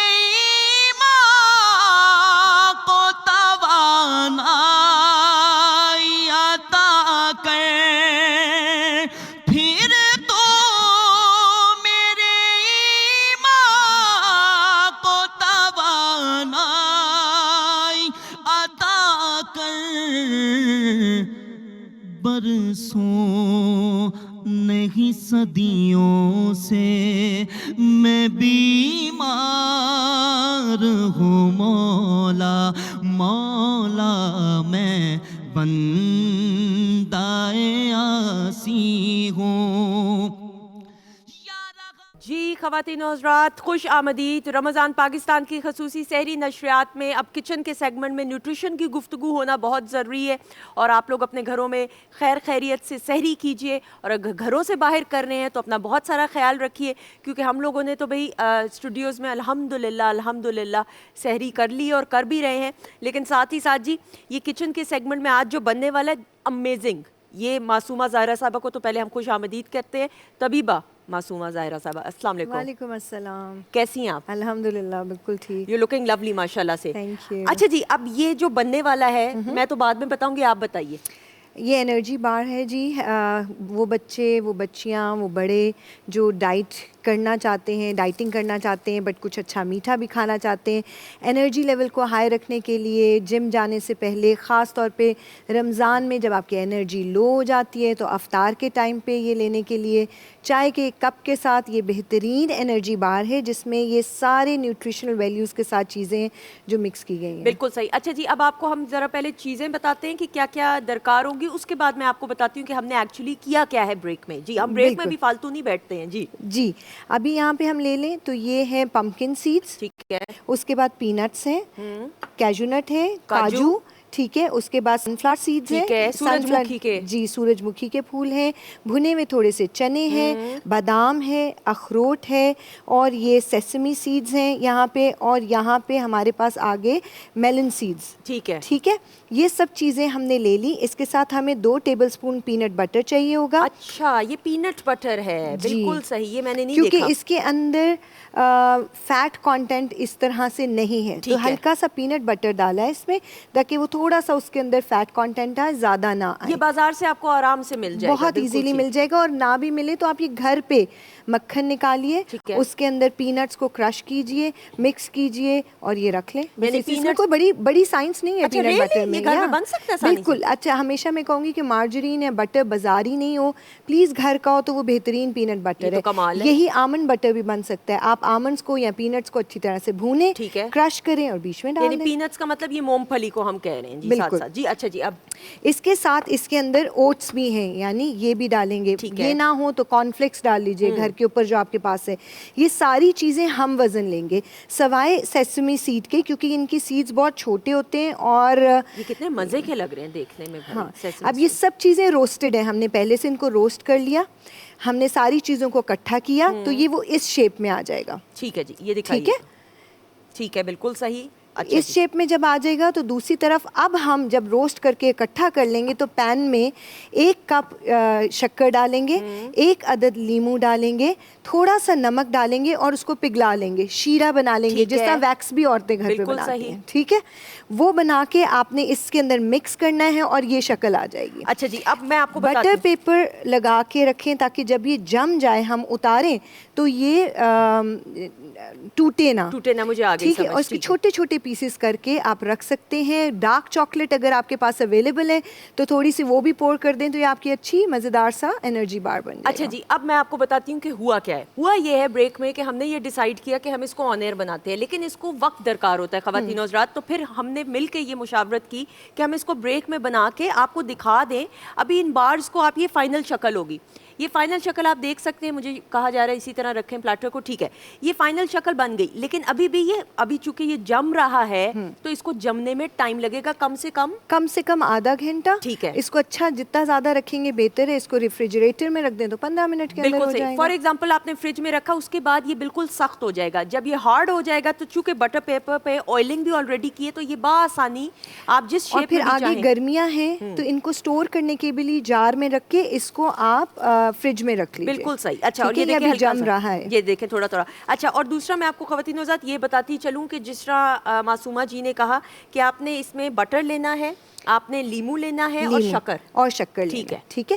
بٹر نہیں لینا. جو بنانے کے لیے شکر, لیمو اور نمک ہے. اوکے. ہلکا سا نمک ڈالنا ہے, 1 عدد لیمو, 1 پیالی شکر لے لینی ہے. اس کو اچھا سا گرم کریں گے تو وہ شیرے کی طرح جب ایک تار ہو جائے تو اس میں مکس کر لیں. مکس کر کے آپ ڈال دیجیے اس میں. بالکل صحیح. جب مکسنگ کا وقت آئے گا اس وقت پینٹ بٹر کو ڈالنا ہے. پینٹ بٹر کو گرم نہیں کرنا. بالکل صحیح, یعنی اس میں مکس کریں گے تو ڈال. ٹھیک ہے خواتین حضرات, اور اس کا فائدہ میں آپ کو یہ بتاتی ہوں کہ یہ آپ ایک تو گھر میں بنائیں گے تو وہ بہت اچھا ہوگا. obviously باہر سے آپ کو خریدنے کی ضرورت نہیں, نمبر 1. نمبر 2 یہ کہ انرجی آپ کو عام روٹین میں بھی, بچوں کو, ینگسٹرز کو, جتنے بھی لوگ ہیں جو گھر کے کام بھی کرتے ہیں, باہر بھی جاتے ہیں, نڈھال ہوتے ہیں, تو اس لیے روزمرہ کی زندگی میں اگر یہ ایک بھی دن میں آپ استعمال کر لیں. اور دیکھو سندس, یہ والے بار جو انرجی بارز ہیں نا, یہ آپ کو 500 600 کی اتنی بارز ملتی ہیں. ایسا ہی ہے.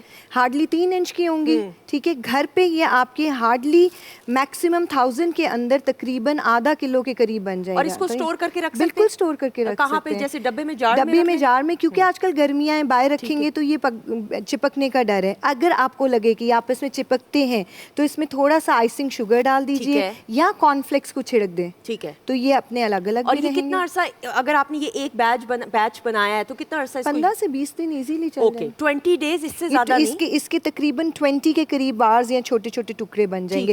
یہ بہت زیادہ نہیں کھاتے. اٹس اے انرجی بار.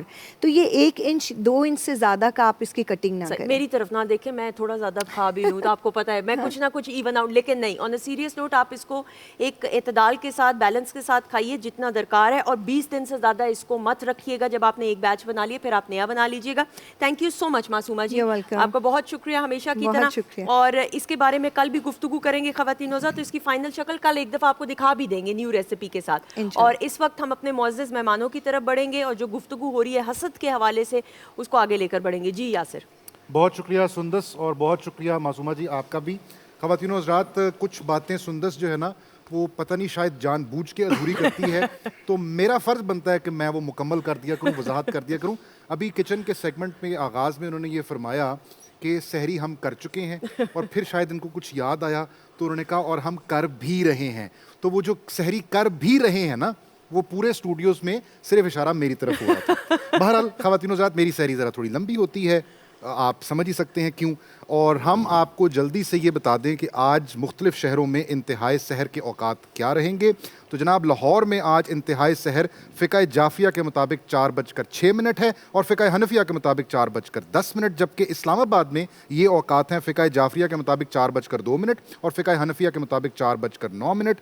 پشاور میں رہنے والے لوگ روزہ رکھیں گے فقہ جعفیہ کے مطابق 4:08 پر اور فقہ حنفیہ کے مطابق 4:15 پر, جبکہ کوئٹہ میں آپ روزہ اختیار کریں گے فقہ جعفیہ کے مطابق 4:36 اور فقہ حنفیہ کے مطابق 4:42 پر.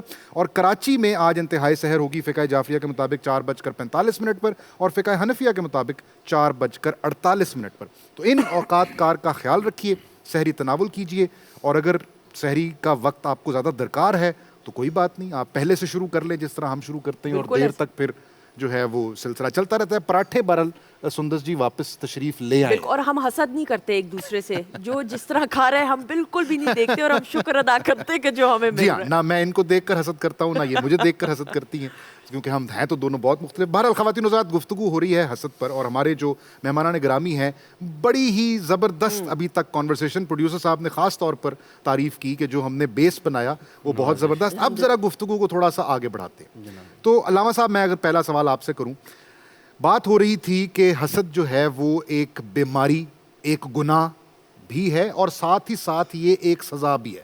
یعنی کہ ایک ایسا گناہ ہے جس کے اندر ہی سزا بھی, ایک وشس سائیکل اگر انگریزی میں ہم اس کو کہیں. اس کو توڑنے کا بھی کوئی علاج ہے, کیونکہ یہ تو بیماری اپنے اندر ہی سزا بھی ہے, تو یہ اس کو توڑا جا سکتا ہے؟ کچھ اس میں بھی روشنی ڈالیں. جی بالکل. دیکھیں یاسر بھائی, نبی پاک علیہ الصلوۃ والسلام کا فرمان عالی شان ابو داؤد شریف کی روایت ہے, حسد نیکیوں کے نور کو ختم کرتا ہے. ٹھیک. اب نور جب زائل ہو رہا ہے تو اس نور کو پیدا کیسے کریں گے؟ ٹھیک. کہ تاکہ وہ جو آپ کا سوال ہے کہ وہ نور ہمارا قائم رہے. ٹھیک. میرے شیخ کامل, میرے جد اعلیٰ حضرت خواجہ صوفی اللہ رکھا شاہ قلندر رحمۃ اللہ تعالی علیہ فرمایا کرتے تھے کہ صاحبان طریقت کے پاس 2 قسم کے لوگ بیٹھتے ہیں. ٹھیک. ان میں حاسد بھی ہوتے ہیں اور صابر بھی ہوتے ہیں. کیا بات.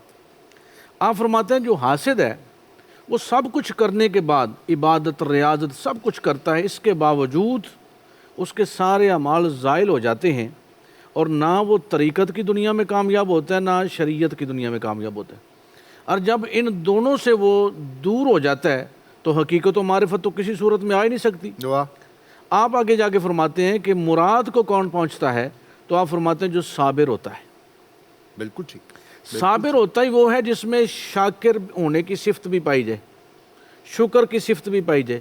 جب شکر کی صفت پائی جائے، بندہ شاکر ہو جائے، تو کسی قیمت پر اس میں حسد نہیں آ سکتا۔ ٹھیک۔ دوسرا کیا ہے کہ بھئی جو اللہ نے اس کو عطا فرمایا ہے وہ خالق مجھے بھی عطا فرما دے، ٹھیک، اور جو مجھے عطا فرمایا میں اس پر شکر ادا کرتا رہوں۔ اچھا، ایک بڑی مزے کی بات ہے، حدیث مبارکہ کا مفہوم ہے کہ جو بندہ شاکر ہے نا، اللہ رب العزت اس کی نعمتوں کو بڑھا دیتا ہے۔ کیا بات، واہ، صرف اتنی بات پہ کہ وہ بندہ اللہ کا شکر ادا کر رہا ہے، یا اللہ تیری مہربانی، تیرا کرم، تیری رحمت، تو نے مجھے عطا فرمایا، جتنا بھی عطا فرمایا، جیسا بھی عطا فرمایا، اس پہ شکر کر رہا ہے۔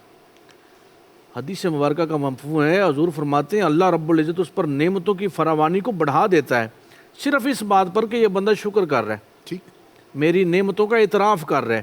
اور قرآن مجید کی ابتدا کہاں ہو رہی ہے؟ الحمدللہ رب العالمین۔ اور ایک بڑی مزیداری دنیا داری کے اسلوب کو ہم دیکھیں کہ کسی مانگنے والے کو 10 روپے دے دے نا، تو وہ تعریف کر دے کہ آپ کی بڑی مہربانی، آپ کے والد بڑے اچھے تھے، آپ کے دادا بڑے اچھے تھے، تو بندہ چاہتا ہے 10 نہیں، میں اس کو 50 اور دے دوں، اس کو 100 دے دوں۔ یہ دنیا داری کا اصول ہے۔ اب یہاں عبادت میں اللہ کی نعمتوں پر بھی یہ ہے، فرمایا جاتا ہے اللہ عطا فرمانے سے پہلے خوش ہوتا ہے۔ ٹھیک، جب اللہ خوش ہوتا ہے، تو جب کوئی بندہ خوش ہوتا ہے تو وہ یہ تو نہیں دیکھتا کہ میں اس کو چائے دوں، میں اس کو کھانا دوں، وہ ہر نعمت اس کو دینا چاہتا ہے۔ تو اللہ جو قادر مطلق ہے، جو رازق ہے، جس کے قبضے قدرت میں سب کچھ ہے، سبحان اللہ، یہ ہمارا منہ جو ہے یہ اللہ نے ہمارے ساتھ لگا کے بھیجا ہے نا، پیٹ اللہ نے لگایا نا، رزق کا انتظام بھی اللہ نے فرمایا۔ اب اللہ رب العزت کا سب سے بڑا میں اپنے ناظرین کو یہ پیغام دوں گا، اور یاسر بھائی، جو بندہ شکر کرتا ہے نا، اللہ کی نعمتوں کا اعتراف کرتا ہے، جو رب نے دیا ہے، بندہ کہتا ہے میں اس قابل نہیں تھا، بے شک، لیکن رب نے پھر بھی مجھ پر بڑی رحمت فرمائی ہے۔ اچھا، یہ حسد کے زائل کرنے کا سب سے بڑا طریقہ ہے، یعنی حسد ختم کرنے کے سب سے بڑی بات یہ ہے بندہ صابر ہو جائے اور شاکر ہو جائے۔ یہ دونوں چیزیں پائی جائیں گی، حسد دور دور تک قریب نہیں آ سکتا، کیا بات، کیونکہ وہ رب کی نعمتوں پر راضی ہے۔ اور ہمارے سلسلہ عالیہ میں ایک تعلیم دی جاتی ہے، ہمارے شجرہ طیبہ میں بھی یہ بات موجود ہے، فرمایا جاتا ہے کہ یہ دعا روزانہ پڑھا کرو۔ وہ کیا ہے کہ میرے حق میں جو ہو مرضی میں ہوں راضی بارضا، میرے حق میں جو ہو مرضی میں ہوں راضی بارضا، مرضی مولا ہما اولا رضینہ بالقضا۔ اور آگے جا کے عرض کی جاتی ہے تیرے گھر میں کیا کمی ہے مجھ گدا کے واسطے۔ یعنی اللہ جو عطا فرماتا ہے اس پہ راضی ہو جائیں، شاکر ہو جائیں، صابر ہو جائیں، تو حسد دور دور تک نہیں آ سکتا۔ اور حسد کو زائل کرنے کا سب سے بڑا طریقہ یہ ہے، اور حدیث مبارکہ میں بارہا مقامات پر یہ فرمایا گیا ہے کہ اپنے دلوں سے حسد کو دور کرو، نیکیوں کے نور سے بھرپور کرو۔ اور وہ کیسے ہوگا کہ قطع تعلقی کو ختم کیا جائے، بالکل ٹھیک، بھائی چارہ قائم کیا جائے، تو حسد ختم ہو۔ بہترین، زبردست۔ اچھا یوسفی صاحب، آپ کی طرف اگر میں آؤں، سمجھ میں یہ آ رہی ہے کہ حسد جو ہے نا وہ زیادہ تر دنیاوی چیزوں کے سے لنکڈ ہے، یعنی کسی کے پاس پیسہ زیادہ ہے، کسی کے پاس حسن زیادہ ہے، یا کوئی بھی اس طرح سے اس پر حسد ہے۔ لیکن اگر ہم اس کا زاویہ تھوڑا سا دیکھنے کا تبدیل کریں، اور اللہ کے ساتھ جو ہمارا تعلق ہے، عبادت کا جو معاملہ ہے، یا قرآن پاک کی تلاوت کا معاملہ ہے، یا قرآن پاک کو حفظ کرنے کا معاملہ ہے، وہاں پر حسد جائز ہے؟ سبحان اللہ، کیا عمدہ سوال آپ نے کیا ہے، اور ایسے لگتا ہے جیسے گفتگو کا رخ ہی آپ نے موڑ دیا ہے۔ سحری میں جانے سے قبل ہم دل کے اوپر بات کر رہے تھے، یہ اب آ گئی کیفیات دل کی۔ دل بھی کیا چیز ہے، بھولا بھی ہے، عیار بھی ہے، مست آشفتہ بھی ہے، مست مئے پندار بھی ہے۔ مکتب عشق میں اس دل کی نہ حالت پوچھو، خود بھی بک جاتا ہے اوروں کا خریدار بھی ہے۔ خود بھی بک جاتا ہے اوروں کا خریدار بھی ہے۔ یہ کیفیت قلب کے ساتھ اس کا تعلق ہے۔ اور جو آپ نے کہا کہ رجوع الی اللہ اور رجوع الی الرسول، وہ جب تک قائم ہی نہیں ہو سکتا، نہ آپ بارگاہ رسالت تک توجہ کر سکتے ہیں۔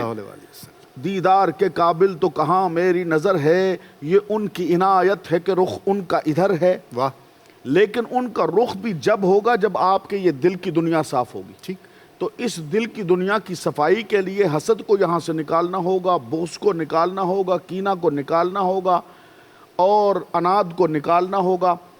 اور پھر یہ ابھی طریقت کا ذکر ہو رہا تھا, تو طریقت کے بہت بڑے امام الصادقین سیدنا امام جعفر الصادق ٹھیک علیہ السلام, آپ کا ایک قول اقدس آپ کے سامنے پیش کرتا ہوں, کیونکہ بڑے آدمی ہیں تو کلام بھی بڑا فرماتے. ایک بندہ, اور یہ آپ سن کر حیران ہوں گے کہ کس طرح کا یہ کلام ہے.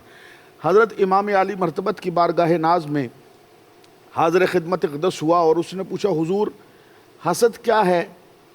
آپ نے فرمایا بہت اچھی چیز ہے. اچھا. کہا حضور اچھی چیز ہے, قرآن کریم میں اس کی مذمت نازل ہوئی, آپ کے نانا کریم علیہ الصلاۃ والتسلیم نے اس کی مذمت فرمائی, آپ فرما رہے ہیں کہ اچھی چیز ہے. فرمایا میں تو خود بھی کرتا ہوں, آپ کو بھی تلقین کرتا ہوں, آپ بھی حسد کیا کیجئے. واہ واہ واہ. وہ آدمی بڑا پریشان ہوا کہ امام علی مرتبت نے کیا جواب دیا. فرمایا لیکن یہ یاد رکھنا کہ جعفر کا حسد کرنا اور ہے, تیرا حسد کرنا اور ہے. واہ. پوچھا حضور آپ کا کیا ہے؟ فرمایا تم حسد کرتے ہو دنیا کی نعمتوں پر. یہ آ گیا میں آپ کے موضوع پر. ٹھیک. تم حسد کرتے ہو دنیا کی نعمتوں پر کہ اس کے پاس مال ہے, اس سے چھن جائے ہمارے پاس آ جائے, اس کے پاس حسن ہے, اس کے پاس سے چلا جائے ہمارے پاس آ جائے, یا اس کے پاس علم ہے, اس سے ختم ہو ہمارے پاس آ جائے. فرمایا جعفر کی تو ادا جدا ہے, جدا اداؤں والے امام کا نام امام جعفر ہے. آپ ارشاد فرمانے لگے میں جب دیکھتا ہوں کہ اللہ کی مخلوق میں کسی انسان پر بیماری آتی ہے, تکلیف آتی ہے, میں پھر اس سے حسد کرتا ہوں مالکا اس سے چھین کر مجھے دے دے, اس کے پاس سے ختم ہو جائے میرے پاس آ جائے. اللہ اکبر. اللہ. جب میں دیکھتا ہوں رسول کریم علیہ السلام کا کوئی امتی پریشانی میں ہے, تکلیف میں ہے, اپنے مالک کی بارگاہ عرش اجتبا میں گزارش کرتا ہوں پروردگارا اس سے مشکل کو ختم کر دے, جعفر پر مشکل ڈال دے, اس کی مشکل ٹال دے, جعفر پر ڈال دے, اس کی ٹال دے. فرمایا اگر اس درجہ کا حسد کر سکتا ہے تو کر لیا. سبحان اللہ. سبحان. یہ ہے درجہ ان کی امامت کا. بالکل صحیح. اور خواتین حضرات اسی بات کو آگے بھی اگلی نشست میں بریک کے بعد رکھیں گے جاری و ساری, لیکن بریک سے پہلے ہمیں جس معزز مہمان نے جوائن کیا ان کا تعارف کراتے ہوئے خان بابر حسن خان صاحب, آپ کا بہت بہت شکریہ. اللہ تعالیٰ نے ان کو خوبصورت آواز سے نوازا اور ان سے ہم کلام سننے کی سعادت حاصل کریں گے. بسم اللہ. خیر البشر خیر الورا خیر البشر خیر الورا صلی علی صلی علی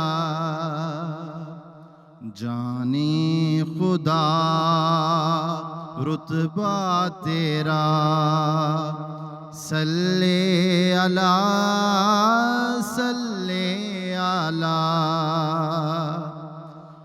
دھڑکن کے ہر ساز میں ہر سانس کی آواز میں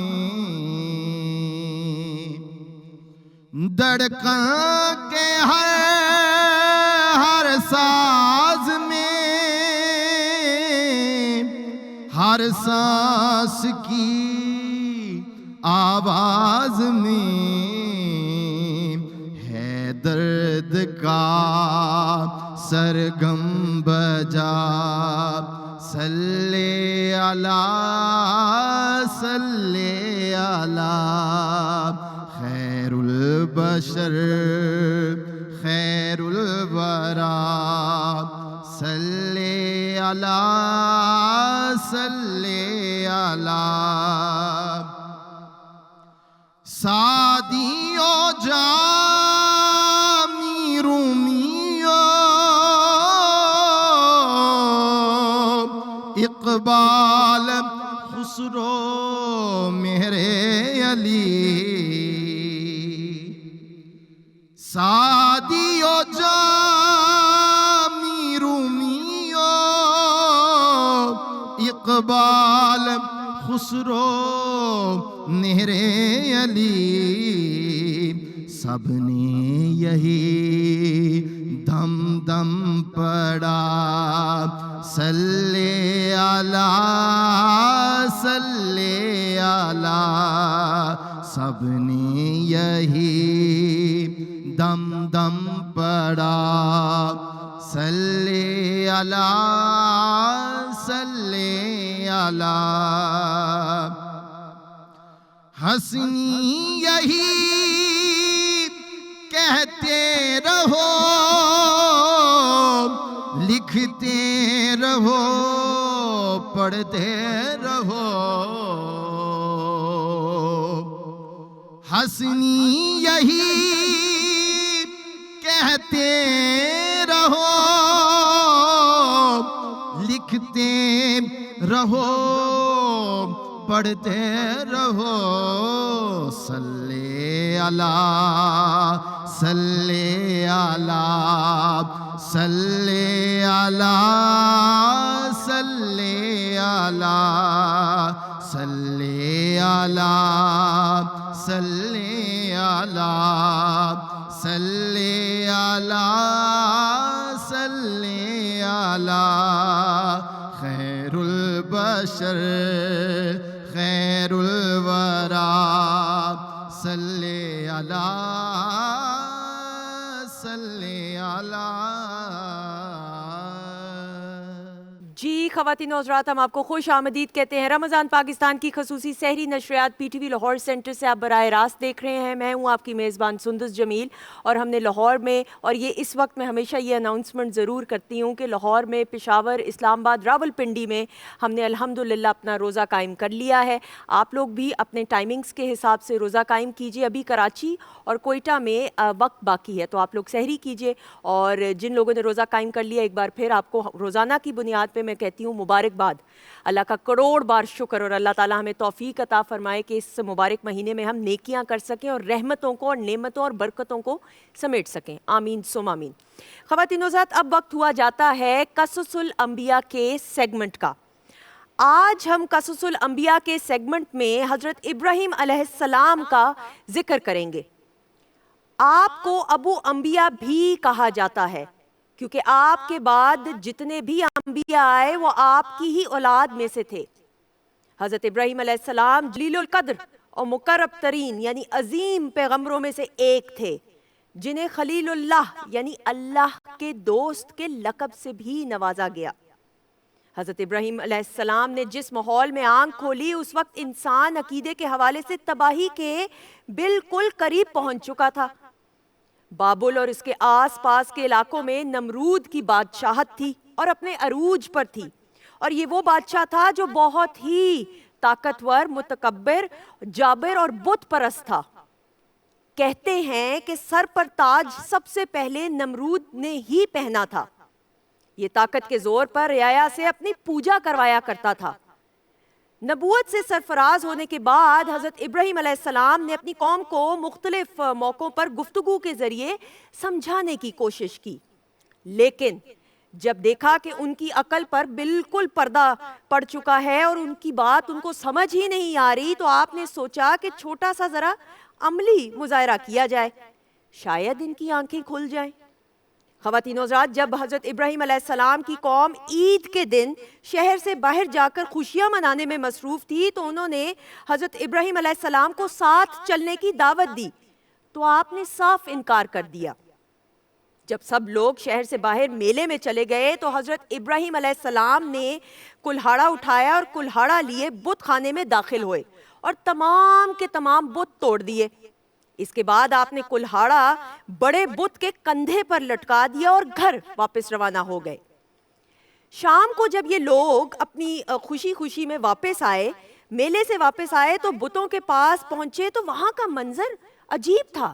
یہ سب لوگ پریشان ہو گئے، حیران ہو گئے کہ ماجرا ہے تو ہے کیا، کیونکہ سب بت جو تھے وہ اوندھے پڑے ہوئے تھے. یہ دیکھ کر ان کو بہت غصہ چڑھا اور غصے سے وہ پاگل ہو گئے. انہیں یقین تھا کہ یہ کام حضرت ابراہیم علیہ السلام کا ہی ہوگا. چنانچہ حضرت ابراہیم علیہ السلام کو ان لوگوں نے بلایا تو حضرت ابراہیم علیہ السلام نے کہا کہ یہ ان کے بڑے بت نے کام کیا ہے، اگر وہ بولتا ہے تو اسی سے پوچھ لو. یہ بات سن کر خواتین و حضرات کفار لاجواب ہو گئے. بتوں کو توڑنے کا عمل نمرود اور اس کی قوم کے لیے ناقابل معافی جرم تھا، لہٰذا انہوں نے فیصلہ کیا کہ حضرت ابراہیم علیہ السلام کو سخت سے سخت سزا دی جائے۔ نمرود نے لوگوں میں اعلان کروایا کہ حضرت ابراہیم علیہ السلام کو جلانے کے لیے جلدی سے لکڑیاں جمع کرو، اور اس کام کو کرنے میں کوئی بچہ، بزرگ، نوجوان، کوئی بھی شخص کہیں بھی کسی قسم کی غفلت نہ برتے، کوتاہی نہ کرے۔ جب لکڑیاں جمع ہو گئیں تو اس میں انہوں نے آگ لگا دی، اس میں شعلے بڑھنے لگے، اس کی تپش اتنی زیادہ تھی کہ اس کے اوپر سے اگر کوئی پرندہ گزرتا تو جل جاتا۔ پھر انہوں نے ایک بہت بلند جگہ منتخب کی اور اس میں منجنیق نصب کی اور اس میں حضرت ابراہیم علیہ السلام کو رکھ دیا۔ اس وقت فرشتوں نے کہا، اے ہمارے رب، ابراہیم علیہ السلام کو تمہارے نام کی سربلندی کی وجہ سے جلایا جا رہا ہے، تو ہمیں اس کی مدد کرنے کی اجازت دے دے۔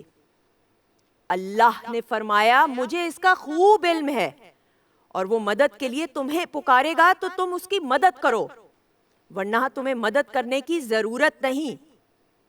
پھر کافروں نے آپ کو آگ میں پھینک دیا۔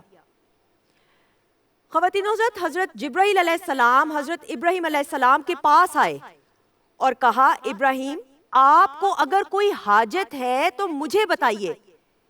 اس موقع پر حضرت ابراہیم علیہ السلام نے کہا، نہیں جبرائیل، میرے لیے اللہ ہی کافی ہے اور وہی بہترین کارساز ہے۔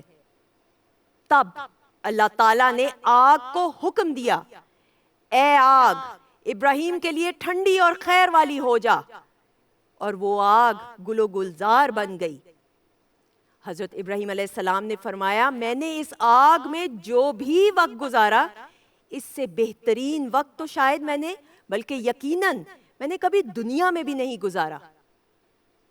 خواتین و حضرات، حضرت ابراہیم علیہ السلام کا آج جو ہم نے ذکر کیا، اسی ذکر کو آگے انشاءاللہ قصص الانبیاء کے سیگمنٹ میں جاری رکھیں گے، لیکن جانے سے پہلے اللہ تعالیٰ سے یہی دعا کہ اللہ تعالیٰ ہمیں توفیق عطا فرمائے کہ ہم نیکی کا راستہ اپنا سکیں، تاکہ ہمیں اپنے رب کی رضا اور خوشنودی حاصل ہو جائے۔ آمین ثم آمین۔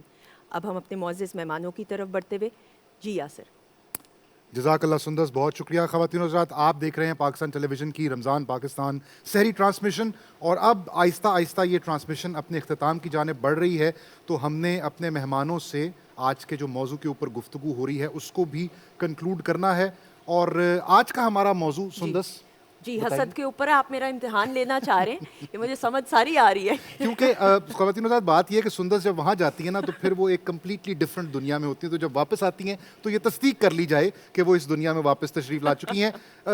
آپ کی طرف میں یوسفی صاحب آؤں، ہم نے بات کی کہ حسد کا توڑ، اس بیماری کا علاج کیا ہے، تو کچھ آپ بھی کہنا چاہیں گے کنکلوژن میں؟ کچھ علاج آپ بھی دیجئے، کوئی دوائی آپ بھی۔ جی وہ ایک دوائی جو ہے حضرت مولانا نے ارشاد فرما دی ہے، ایک دوائی میں بھی پاکستان ٹیلی ویژن کی وساطت سے پیش کیے دیتا ہوں۔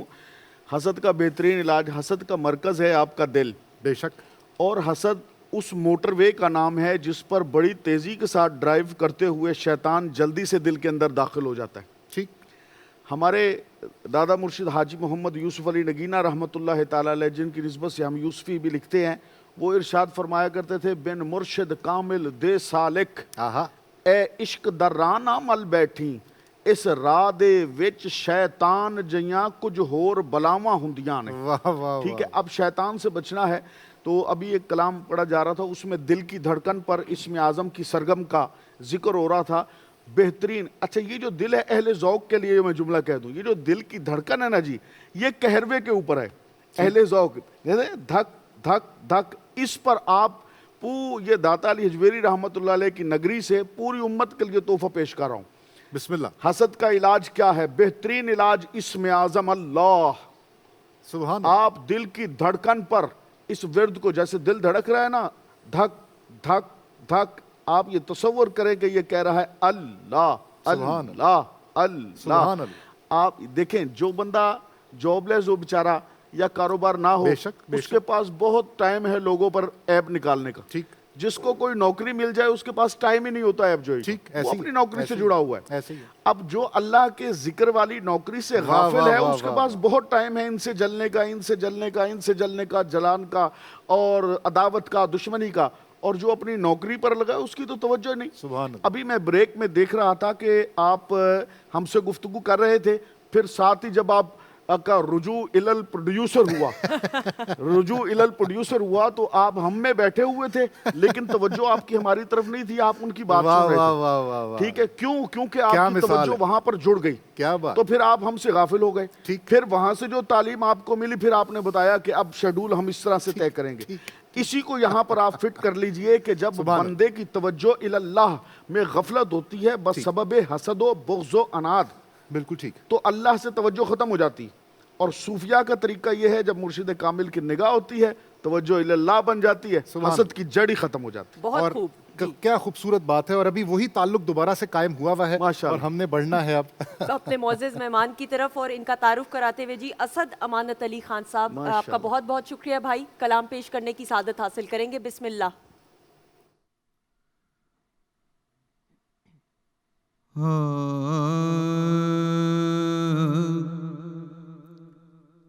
باندھے ہاتھوں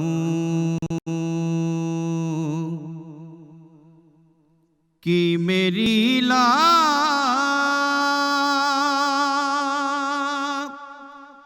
جینی بائیں رکھنا باندھے ہاتھوں کی میری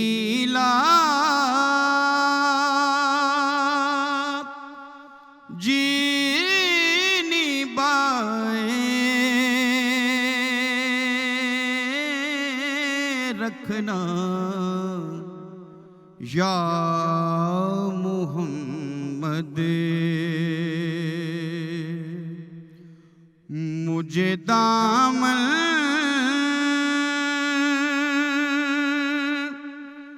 میں چھپائے رکھنا باندھے ہاتھوں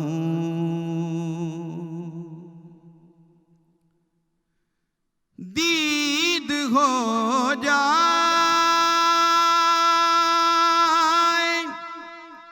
سرے محفل اے آقا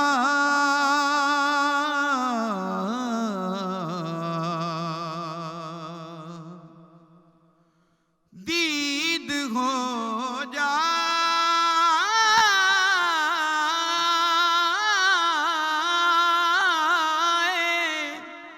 سرے محفل اے آقا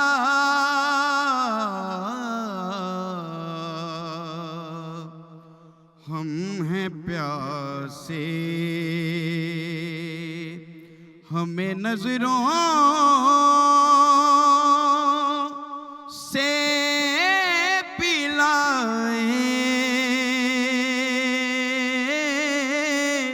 رکھنا باندھے ہاتھوں کی میری جینی بائیں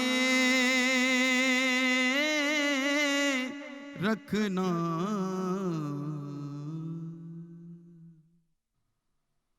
من رانی کا مدعا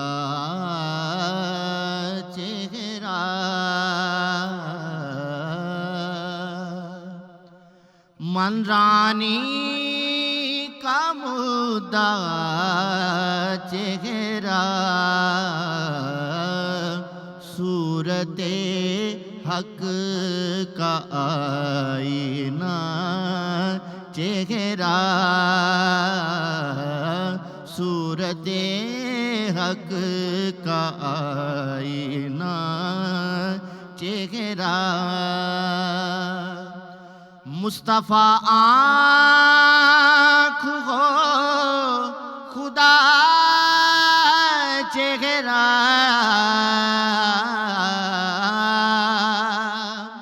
مصطفیٰ آنکھ ہو خدا چہرہ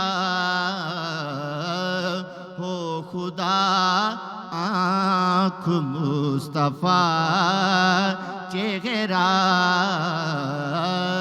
ہو خدا آنکھ مصطفیٰ چہرہ مرنے والوں کی آخری خواہش مرنے والوں کی آخری خواہش میرے آقا مجھے دکھا چہرہ میرے آقا مجھے دکھا چہرہ اور گزارے حیات میں واصف گزارے حیات میں واصف باغ فردوس کی ہوا چہرہ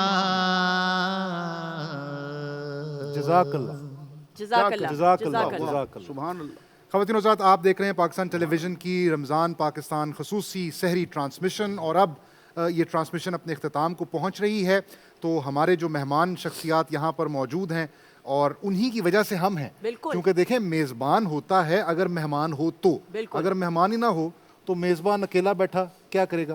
تو ہمارے مہمان ہمارے ساتھ موجود ہیں، اور آج کا ہمارا جو موضوع تھا وہ حسد تھا.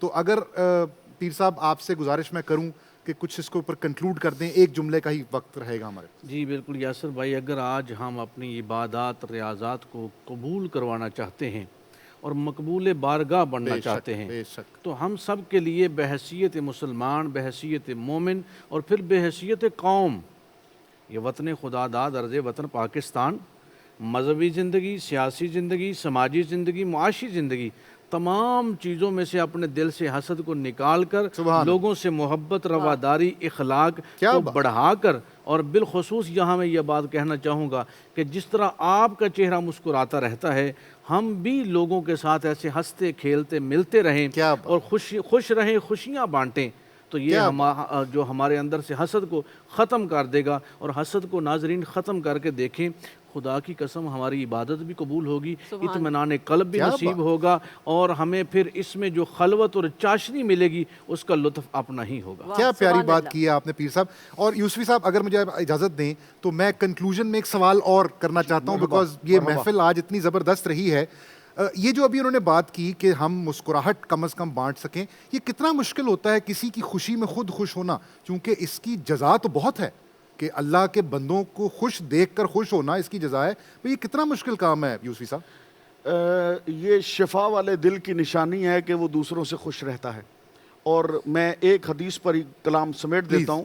جامع ترمذی شریف کی روایت ہے اور حضرت سیدنا زبیر رضی اللہ تعالی عنہ ورضوا عنہ وارضوا عنہ اس کے راوی ہیں. ارشاد فرماتے ہیں حضور رسول خدا سرور عالم ختم الانبیاء والمرسلین علیہ الصلوۃ والتسلیم نے ارشاد فرمایا کہ تم میں پچھلی امتوں کی بیماری سرایت کر گئی ہے حسد، اور یہ مونڈنے والی ہے. میں یوں نہیں کہتا کہ یہ سر مونڈنا ہے یا بالوں کا مونڈنا ہے، بلکہ یہ ایمان کا مونڈنا ہے. اللہ اکبر. یعنی حسد آتے ہی ایمان زائل ہونے لگتا ہے. اور پھر طبرانی شریف کی روایت پر آخری لفظ کہ نبی کریم علیہ السلام نے ارشاد فرمایا اگر لوگ چاہتے ہیں کہ ان کو بھلائی اور سکون نصیب ہو تو حسد سے بچتے رہو، اور حسد سے بچنے کے لیے اپنی دل کو، دل میرا گنبد خضرا ہے مدینہ میں ہوں، حسن خاتم حسن عقیدت کا نگینہ میں ہوں، دل میرا گنبد خضرا ہے مدینہ میں ہوں، حضور کو دل میں بسا لیں, ہر قسم کا بغض و عداوت دل سے نکل جائے. سبحان اللہ یوسف صاحب. مجھے پھر پیر صاحب اجازت دیجیے, کیونکہ میں اب جو ہے نا وہ میرے سمجھ نہیں آ رہی کہ ہم سوال اتنے سارے ذہنوں میں ہیں ابھی بھی, اور اتنا لطف بھی آ رہا ہے اس گفتگو میں. ایک سوال اور کرنے کی اجازت دے دیجیے. حسد ظاہر ہے, اور اس کو ہم نے ابھی ڈسکشن میں بات کی کہ اگر اس کو ہم کنورٹ کر لیں انٹو رشک, تو اس کی طرف بھی کوئی, جس طرح ابھی دوائی کا سلسلہ چل رہا ہے, دوا کا نسخے کا, تو کوئی نسخہ دے دیجئے کہ ہم اس کو کنورٹ کیسے کریں حسد کو رشک میں. جی دیکھیں, اس میں یہ ہے کہ ہم جو اللہ نے ہمیں عطا فرمایا ہے اس پر خوش رہیں, ہاں, اور لوگوں کے معاملات کو دیکھ کر, رشک اسے کہا جاتا ہے, رشک ہمیشہ کسی کے اچھے عمل پہ کیا جاتا ہے. بے شک. بھئی کوئی بندہ نیک عمل کر رہا ہے تو اس پہ رشک ہوگا نا. کسی کے اپنے کوئی حافظ قرآن ہے, کوئی عالم ہے, کوئی مفتی ہے, کوئی محدث ہے, کوئی شیخ ہے, تو ان کی حیات کو دیکھ کر ہی رشک ہوگا. اور رشک یہ ہے کہ یا اللہ جس طرح ان پر اپنا کرم فرمایا ہے, اور اسے دیکھ کر خدا یاد آتا ہے, اے میرے اللہ میں گنہگار ضرور ہوں لیکن مجھے بھی ان کی صف میں شامل فرما, اور ایسی سنگت عطا فرما دے. صحبت سالے تورا سالے کند, صحبت تالے تورا تالے کند. سبحان اللہ. نیک صحبت ہی انسان کو نیکیوں کی طرف لے کے جاتی ہے. اگر حسد کو دور کر کے صاحب رشک بننا چاہتے ہیں تو پھر کسی صاحب دل کے ساتھ ہم نسبت قائم کر لیں. جب اس کے ساتھ نسبت قائم ہوگی, ہماری تربیت ایسی ہوگی, حسد دور ہو جائے گا اور رشک ہماری زندگی میں آ جائے گا. اور رشک ہمیشہ اچھائیوں پہ ہوتا ہے, نیکیوں پہ ہوتا ہے, بلائیوں پہ ہوتا ہے. اب جب ہم رشک کو اپنے اندر لے آئیں گے اور لوگوں کے ساتھ بلائی کرنے والے بن جائیں گے, نیکی کرنے والے بن جائیں گے, مسکراتے چہروں کے ساتھ دوسروں کو ملنے والے بن جائیں گے, تو یہ ہمارا ہر لمحہ جو ہے وہ عبادت میں شمار ہوگا. سبحان اللہ. خواتین حضرات, اپنے رب کی رضا پر راضی ہونا یہ بہت ضروری ہے. اللہ تعالیٰ ہمیں توفیق عطا فرمائے کہ ہم نیکی کا راستہ اپنائیں, اور وہی جملہ کہ تاکہ ہمیں اپنے رب کی رضا اور خوشنودی حاصل ہو جائے. آمین ثم آمین. اور بہت ہی خوبصورت محفل رہی, نشست رہی. اپنے معزز مہمانوں کا شکریہ ادا کرتے ہوئے علامہ پیر عرفان اللہ قادری صاحب صاحب, تھینک یو سو مچ. آپ کا بھی شکریہ ادا کروں گی, آپ دیکھ رہے ہیں نا اس وجہ سے. پیر سید مسکرا کے, یہ بھی صدقہ ہے, مسکرا کر دیکھنا بھی یہ بھی بہت ضروری ہے. پیر سید طاہر حسن یوسفی صاحب کا بھی بہت بہت شکریہ, اور اس جانب محمد نعمان ارشد غوری صاحب کا بھی شکریہ. اس جانب جو مہمان ہیں ان کا تعارف صرف کرواؤں گی, پھر اس کے بعد ان سے گفتگو اور کلام سنیں گے. علی حسن سجاد, میرا بیٹا, آپ کا بہت بہت شکریہ, آپ نشریات میں آئے. ابھی تھوڑی دیر میں آپ سے کلام کی گزارش کریں گے. جی خواتین و حضرات, آج کی جو نشست تھی آپ نے اندازہ کر لیا ہوگا کہ اس نشست کو میں نے کتنا انجوائے کیا ہے, اور یہ نشست ختم نہ ہو اس کی میں نے کوشش بھی اپنے تئیں کتنی کی ہے. لیکن ظاہر ہے وقت نے نہیں تھمنا, وقت نے ختم ہونا ہے, اور پھر ظاہر ہے ہم انشاءاللہ کل آپ سے پھر ملاقات کریں گے. تو آج کا موضوع, جو بات گفتگو یہاں پر مجھے سمجھ میں آئی, بڑی پیاری بات کی یوسفی صاحب نے, کہ یہ ایک ایسی بیماری ہے, ایک ایسا گناہ ہے حسد, کہ جو اپنے تئیں ایک سزا بھی ہے. تو اللہ تعالیٰ ہمیں اس گناہ سے بھی بچائے اور اس سزا سے بھی بچائے. اور آپ نے دونوں نے نسخہ ہمیں دیا کہ کیسے ہمیں سزا سے بچ سکتے ہیں. اگر ہم کبھی یہ سوچتے ہیں کہ یہ ہمارے بھائی کو کیوں ملا, ہمارے دوست کو یا فلاں کو کیوں ملا, مجھے کیوں نہ ملا, تو دینے والی ذات کا یہ فیصلہ ہوتا ہے نا کہ اس نے کس کو کتنا دینا ہے, اس کا اختیار ہے. ہماری اوقات کیا ہے اگر اس کا ہمیں پتہ چل جائے تو جو ہمارے پاس ہے شاید ہمیں وہ سمجھ میں آ جائے کہ اس کی بھی اوقات نہیں تھی. اپنا بہت سا خیال رکھیے گا, جہاں رہیں خوش رہیں, ہنستے مسکراتے رہیں. مسکرانا بہت اچھی عادت ہے, اگر آپ اس کو اپنا لیں گے تو بہت سی جو بے امنی آج ہے یہ شاید کم ہو جائے. تو جہاں رہیں خوش رہیں, ہنستے مسکراتے رہیں, اور دعا میں ضرور یاد رکھیے گا یہ سب سے اچھا تحفہ ہے جو آپ کسی کو دے سکتے ہیں. بالکل خواتین و ساتھ, انشاءاللہ زندگی رہی تو کل Pakistan television net work کی خصوصی رمضان ٹرانسمیشن کی سحری نشریات میں آپ کی ملاقات ہم دونوں سے ہوگی انشاءاللہ, اپنے معزز مہمانوں کے ساتھ بھی, اور ایک نیا موضوع ہوگا انشاءاللہ تعالیٰ. لیکن اس جانب بڑھتے ہوئے, اور یہ میں بتاتی چلوں کہ علی حسن سجاد جو ہے 9th کلاس کے اسٹوڈنٹ ہیں, بایولوجی پری میڈ کے بھائی یہ ہیں. اور میں اب جو ہے نا دعا دے رہی ہوں آپ کو بڑی بہن ہونے کی حیثیت سے کہ اللہ تعالیٰ آپ کو بہت خوشیاں, کامیابیاں, ترقی دے. آمین ثم آمین. اور ہماری طرف سے خدا حافظ. بسم اللہ میرا بیٹا. واہ کیا جود و کرم ہے شہ بطحا تیرا, تیرا واہ کیا جود و کرم ہے شہ بطحا تیرا, واہ کیا جود و کرم ہے بتہا تیرا واہ کیا جو دو کرم ہے شہ بتہا تیرا نہیں سنتا ہی نہیں مانگنے والا تیرا نہیں سنتا ہی نہیں مانگنے والا تیرا فرش والے تیری شوکت کا اولو کیا جانے فرش والے تیری شوکت کا اولو کیا جانے خسروا عرش پہ اڑتا ہے پھریرا تیرا خسروا عرش پہ اڑتا ہے پھریرا تیرا نہیں سنتا ہی نہیں مانگنے والا تیرا تیرے ٹکڑوں سے پلے غیر کی ٹھوکر پہ نہ ڈال تیرے ٹکڑوں سے پلے غیر کی ٹھوکر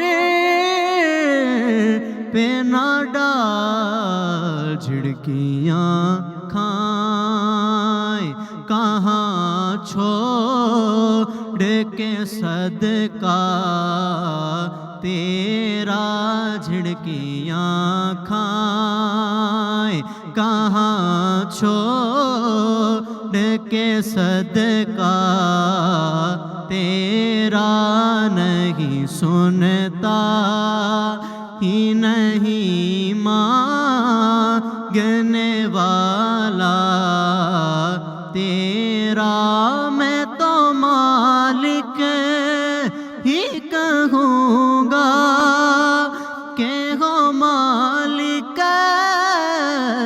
کہ حبیب میں تو مالک ہی کہوں گا کہ ہو مالک کہ حبیب یعنی محبوب و محب میں